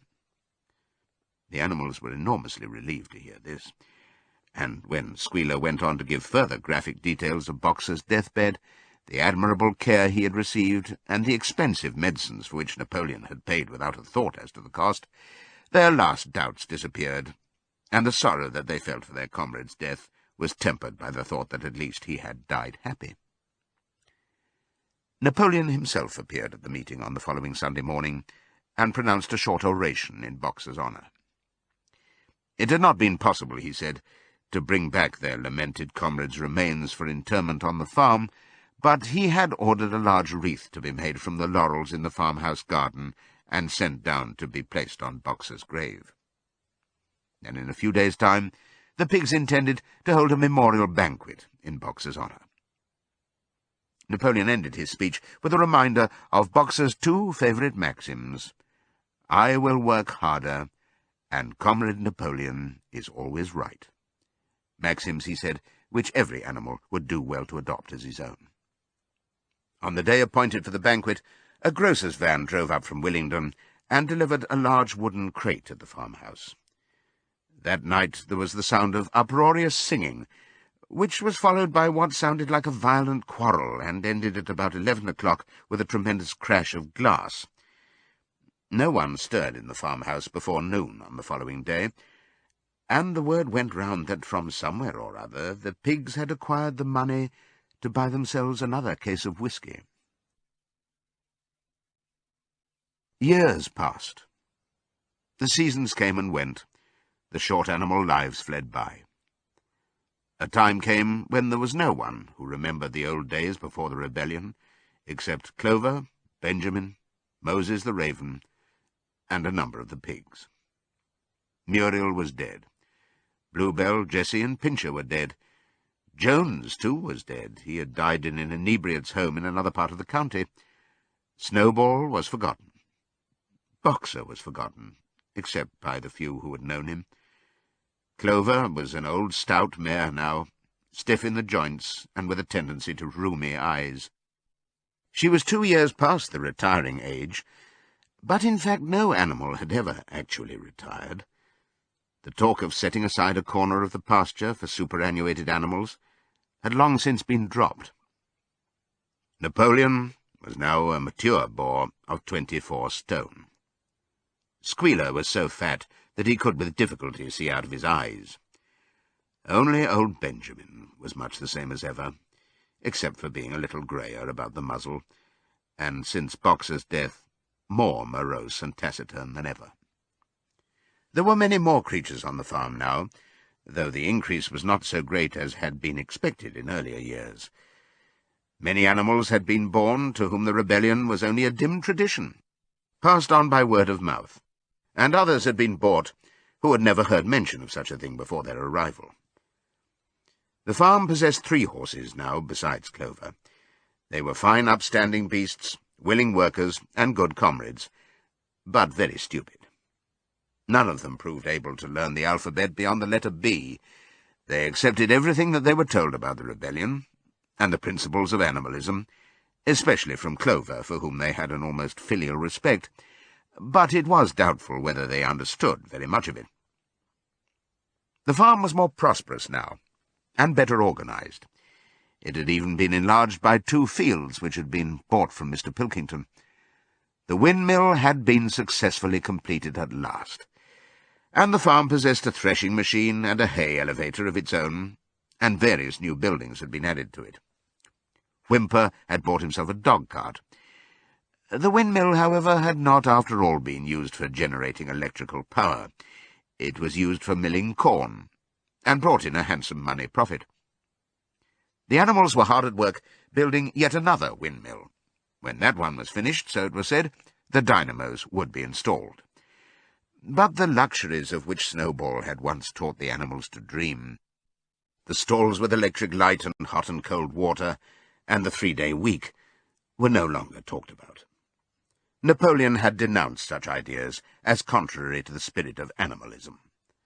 The truest happiness, he said, lay in working hard and living frugally. Somehow it seemed as though the farm had grown richer without making the animals themselves any richer, except, of course, for the pigs and the dogs. Perhaps this was partly because there were so many pigs and so many dogs. It was not that these creatures did not work after their fashion. There was, as Squealer was never tired of explaining, endless work in the supervision and organization of the farm. Much of this work was of a kind that the other animals were too ignorant to understand. For example, Squealer told them that the pigs had to expend enormous labours every day upon mysterious things called files, reports, minutes, and memoranda. These were large sheets of paper which had to be closely covered with writing, and as soon as they were so covered, they were burnt in the furnace. This was of the highest importance for the welfare of the farm, Squealer said. But still, neither pigs nor dogs produced any food by their own labour, and there were very many of them, and their appetites were always good. As for the others, their life, so far as they knew, was as it had always been. They were generally hungry, they slept on straw, they drank from the pool, they laboured in the fields. In winter they were troubled by the cold, and in summer by the flies. Sometimes the older ones among them racked their dim memories and tried to determine whether in the early days of the rebellion, when Jones's expulsion was still recent, things had been better or worse than now. They could not remember. There was nothing with which they could compare their present lives. They had nothing to go upon except Squealer's lists of figures, which invariably demonstrated that everything was getting better and better. The animals found the problem insoluble. In any case, they had little time for speculating on such things now. Only old Benjamin professed to remember every detail of his long life, and to know that things never had been, nor ever could be, much better or much worse.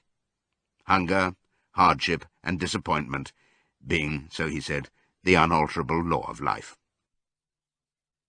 And yet the animals never gave up hope. More, they never lost, even for an instant, their sense of honour and privilege in being members of Animal Farm. They were still the only farm in the whole country, in all England, owned and operated by animals. Not one of them, not even the youngest, not even the newcomers who had been brought from farms 10 or 20 miles away, ever ceased to marvel at that. And when they heard the gun booming and saw the green flag fluttering at the masthead, their hearts swelled with imperishable pride, and the talk turned always towards the old heroic days, the expulsion of Jones, the writing of the 7 Commandments, the great battles in which the human invaders had been defeated. None of the old dreams had been abandoned. The Republic of the Animals, which Major had foretold, when the green fields of England should be untrodden by human feet, was still believed in. Some day it was coming. It might not be soon. It might not be within the lifetime of any animal now living. But still it was coming. Even the tune of Beasts of England was perhaps hummed secretly here and there. At any rate, it was a fact that every animal on the farm knew it, though no one would have dared to sing it aloud. It might be that their lives were hard and that not all of their hopes had been fulfilled, but they were conscious that they were not as other animals. If they went hungry, it was not from feeding tyrannical human beings. If they worked hard, at least they worked for themselves. No creature among them went upon 2 legs. No creature called any other creature master. All animals were equal. One day in early summer, Squealer ordered the sheep to follow him, and led them out to a piece of waste ground at the other end of the farm, which had become overgrown with birch saplings. The sheep spent the whole day there, browsing at the leaves under Squealer's supervision. In the evening he returned to the farmhouse himself, but, as it was warm weather, told the sheep to stay where they were. It ended by their remaining there for a whole week, during which time the other animals saw nothing of them. Squealer was with them for the greater part of every day. He was, he said, teaching them to sing a new song, for which privacy was needed. It was just after the sheep had returned, on a pleasant evening when the animals had finished work and were making their way back to the farm buildings, that the terrified neighing of a horse sounded from the yard. Startled, the animals stopped in their tracks. It was Clover's voice. She neighed again, and all the animals broke into a gallop and rushed into the yard. Then they saw what Clover had seen. It was a pig walking on his hind legs. Yes, it was Squealer. A little awkwardly, as though not quite used to supporting his considerable bulk in that position, but with perfect balance, he was strolling across the yard. And a moment later, out from the door of the farmhouse came a long file of pigs, all walking on their hind legs. Some did it better than others. One or two were even a trifle unsteady and looked as though they would have liked the support of a stick, but every one of them made his way right round the yard successfully. And finally there was a tremendous baying of dogs and a shrill crowing from the black cockerel, and out came Napoleon himself, majestically upright, casting haughty glances from side to side, and with his dogs gambolling round him. He carried a whip in his trotter. There was a deadly silence. Amazed, terrified, huddling together, the animals watched the long line of pigs march slowly round the yard. It was as though the world had turned upside down. Then there came a moment when the first shock had worn off, and when, in spite of everything, in spite of the terror of the dogs and of the habit developed through long years of never complaining, never criticizing, no matter what happened, they might have uttered some word of protest.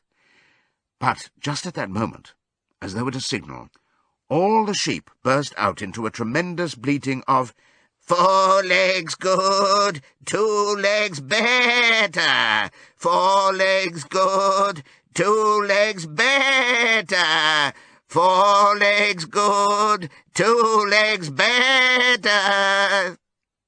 It went on for 5 minutes without stopping, and by the time the sheep had quietened down, the chance to utter any protest had passed, for the pigs had marched back into the farmhouse. Benjamin felt a nose nuzzling at his shoulder. He looked round. It was Clover. Her old eyes looked dimmer than ever. Without saying anything, she tugged gently at his mane and led him round to the end of the big barn where the 7 commandments were written. For a minute or two they stood gazing at the tarred wall with its white lettering. "My sight is failing," she said finally. "Even when I was young I could not have read what was written there. But it appears to me that that wall looks different. Are the 7 commandments the same as they used to be, Benjamin?" For once Benjamin consented to break his rule, and he read out to her what was written on the wall. There was nothing there now, except a single commandment. It ran, "All animals are equal, but some animals are more equal than others." After that, it did not seem strange when next day the pigs who were supervising the work of the farm all carried whips in their trotters. It did not seem strange to learn that the pigs had bought themselves a wireless set, were arranging to install a telephone, and had taken out subscriptions to John Bull, Titbits, and the Daily Mirror. It did not seem strange when Napoleon was seen strolling in the farmhouse garden with a pipe in his mouth. No, not even when the pigs took Mr. Jones's clothes out of the wardrobes and put them on, Napoleon himself appearing in a black coat, rat-catcher breeches, and leather leggings, while his favourite sow appeared in the watered silk dress which Mrs. Jones had been used to wear on Sundays. A week later, in the afternoon, a number of dog-carts drove up to the farm. A deputation of neighbouring farmers had been invited to make a tour of inspection. They were shown all over the farm, and expressed great admiration for everything they saw, especially the windmill. The animals were weeding the turnip field. They worked diligently, hardly raising their faces from the ground, and not knowing whether to be more frightened of the pigs or of the human visitors. That evening, loud laughter and bursts of singing came from the farmhouse, and suddenly, at the sound of the mingled voices, the animals were stricken with curiosity. What could be happening in there, now that for the first time animals and human beings were meeting on terms of equality? With one accord, they began to creep, as quietly as possible, into the farmhouse garden. At the gate they paused, half frightened to go on, but Clover led the way in. They tiptoed up to the house, and such animals as were tall enough peered in at the dining-room window. There, round the long table, sat half a dozen farmers and half a dozen of the more eminent pigs, Napoleon himself occupying the seat of honour at the head of the table.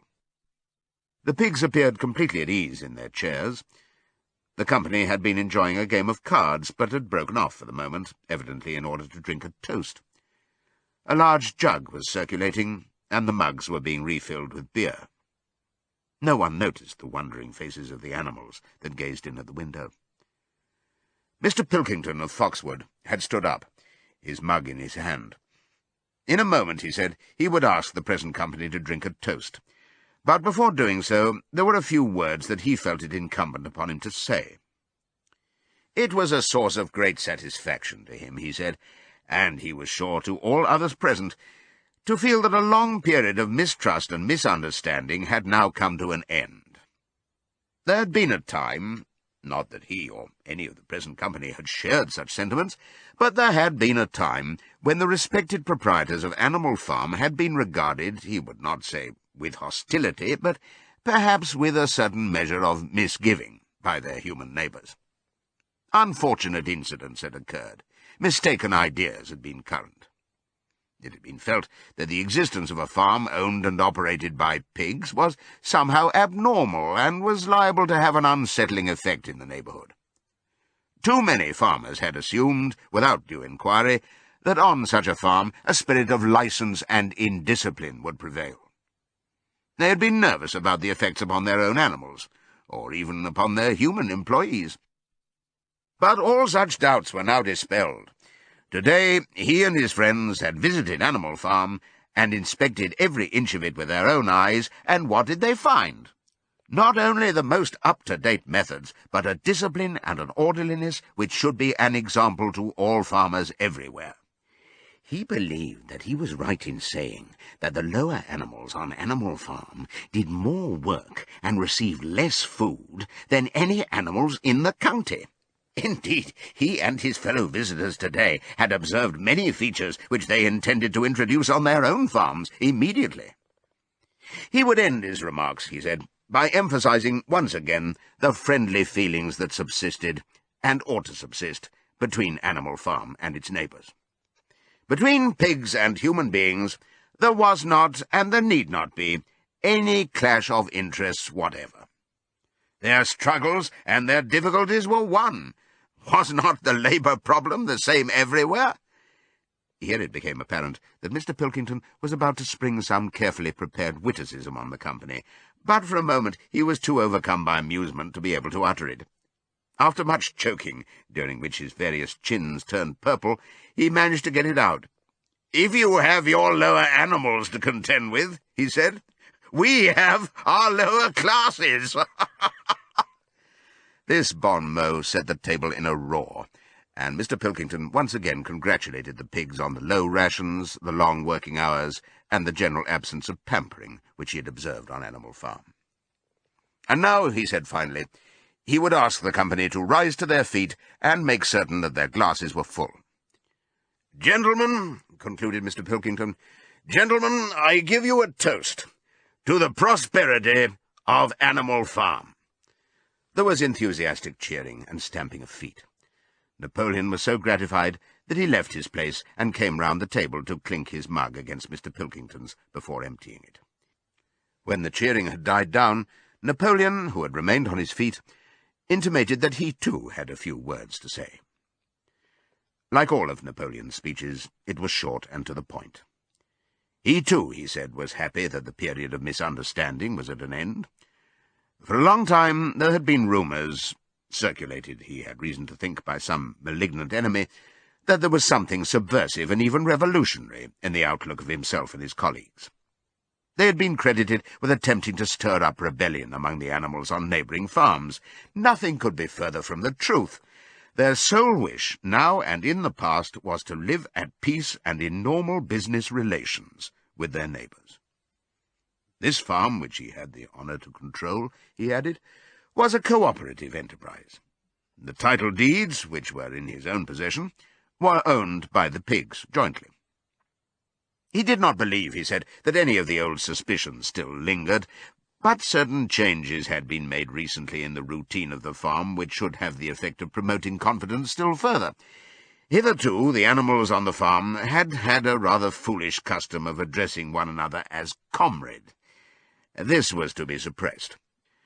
There had also been a very strange custom, whose origin was unknown, of marching every Sunday morning past a boar's skull which was nailed to a post in the garden. This, too, would be suppressed, and the skull had already been buried. His visitors might have observed, too, the green flag which flew from the masthead. If so, they would perhaps have noted that the white hoof and horn with which it had previously been marked had now been removed. It would be a plain green flag from now onwards. He had only one criticism, he said, to make of Mr. Pilkington's excellent and neighbourly speech. Mr. Pilkington had referred throughout to Animal Farm. He could not, of course, know, for he, Napoleon, was only now for the first time announcing it, that the name Animal Farm had been abolished. Henceforward the farm was to be known as the Manor Farm, which, he believed, was its correct and original name. "Gentlemen," concluded Napoleon, "I will give you the same toast as before, but in a different form. Fill your glasses to the brim. Gentlemen, here is my toast to the prosperity of the Manor Farm." There was the same hearty cheering as before, and the mugs were emptied to the dregs. But as the animals outside gazed at the scene, it seemed to them that some strange thing was happening. What was it that had altered in the faces of the pigs? Clover's old dim eyes flitted from one face to another. Some of them had 5 chins, some had 4, some had 3. But what was it that seemed to be melting and changing? Then, the applause having come to an end, the company took up their cards and continued the game that had been interrupted, and the animals crept silently away. But they had not gone 20 yards when they stopped short. An uproar of voices was coming from the farmhouse. They rushed back and looked through the window again. Yes, a violent quarrel was in progress. There were shoutings, bangings on the table, sharp, suspicious glances, furious denials. The source of the trouble appeared to be that Napoleon and Mr. Pilkington had each played an ace of spades simultaneously. 12 voices were shouting in anger, and they were all alike. No question now what had happened to the faces of the pigs. The creatures outside looked from pig to man, and from man to pig, and from pig to man again. But already it was impossible to say which was which.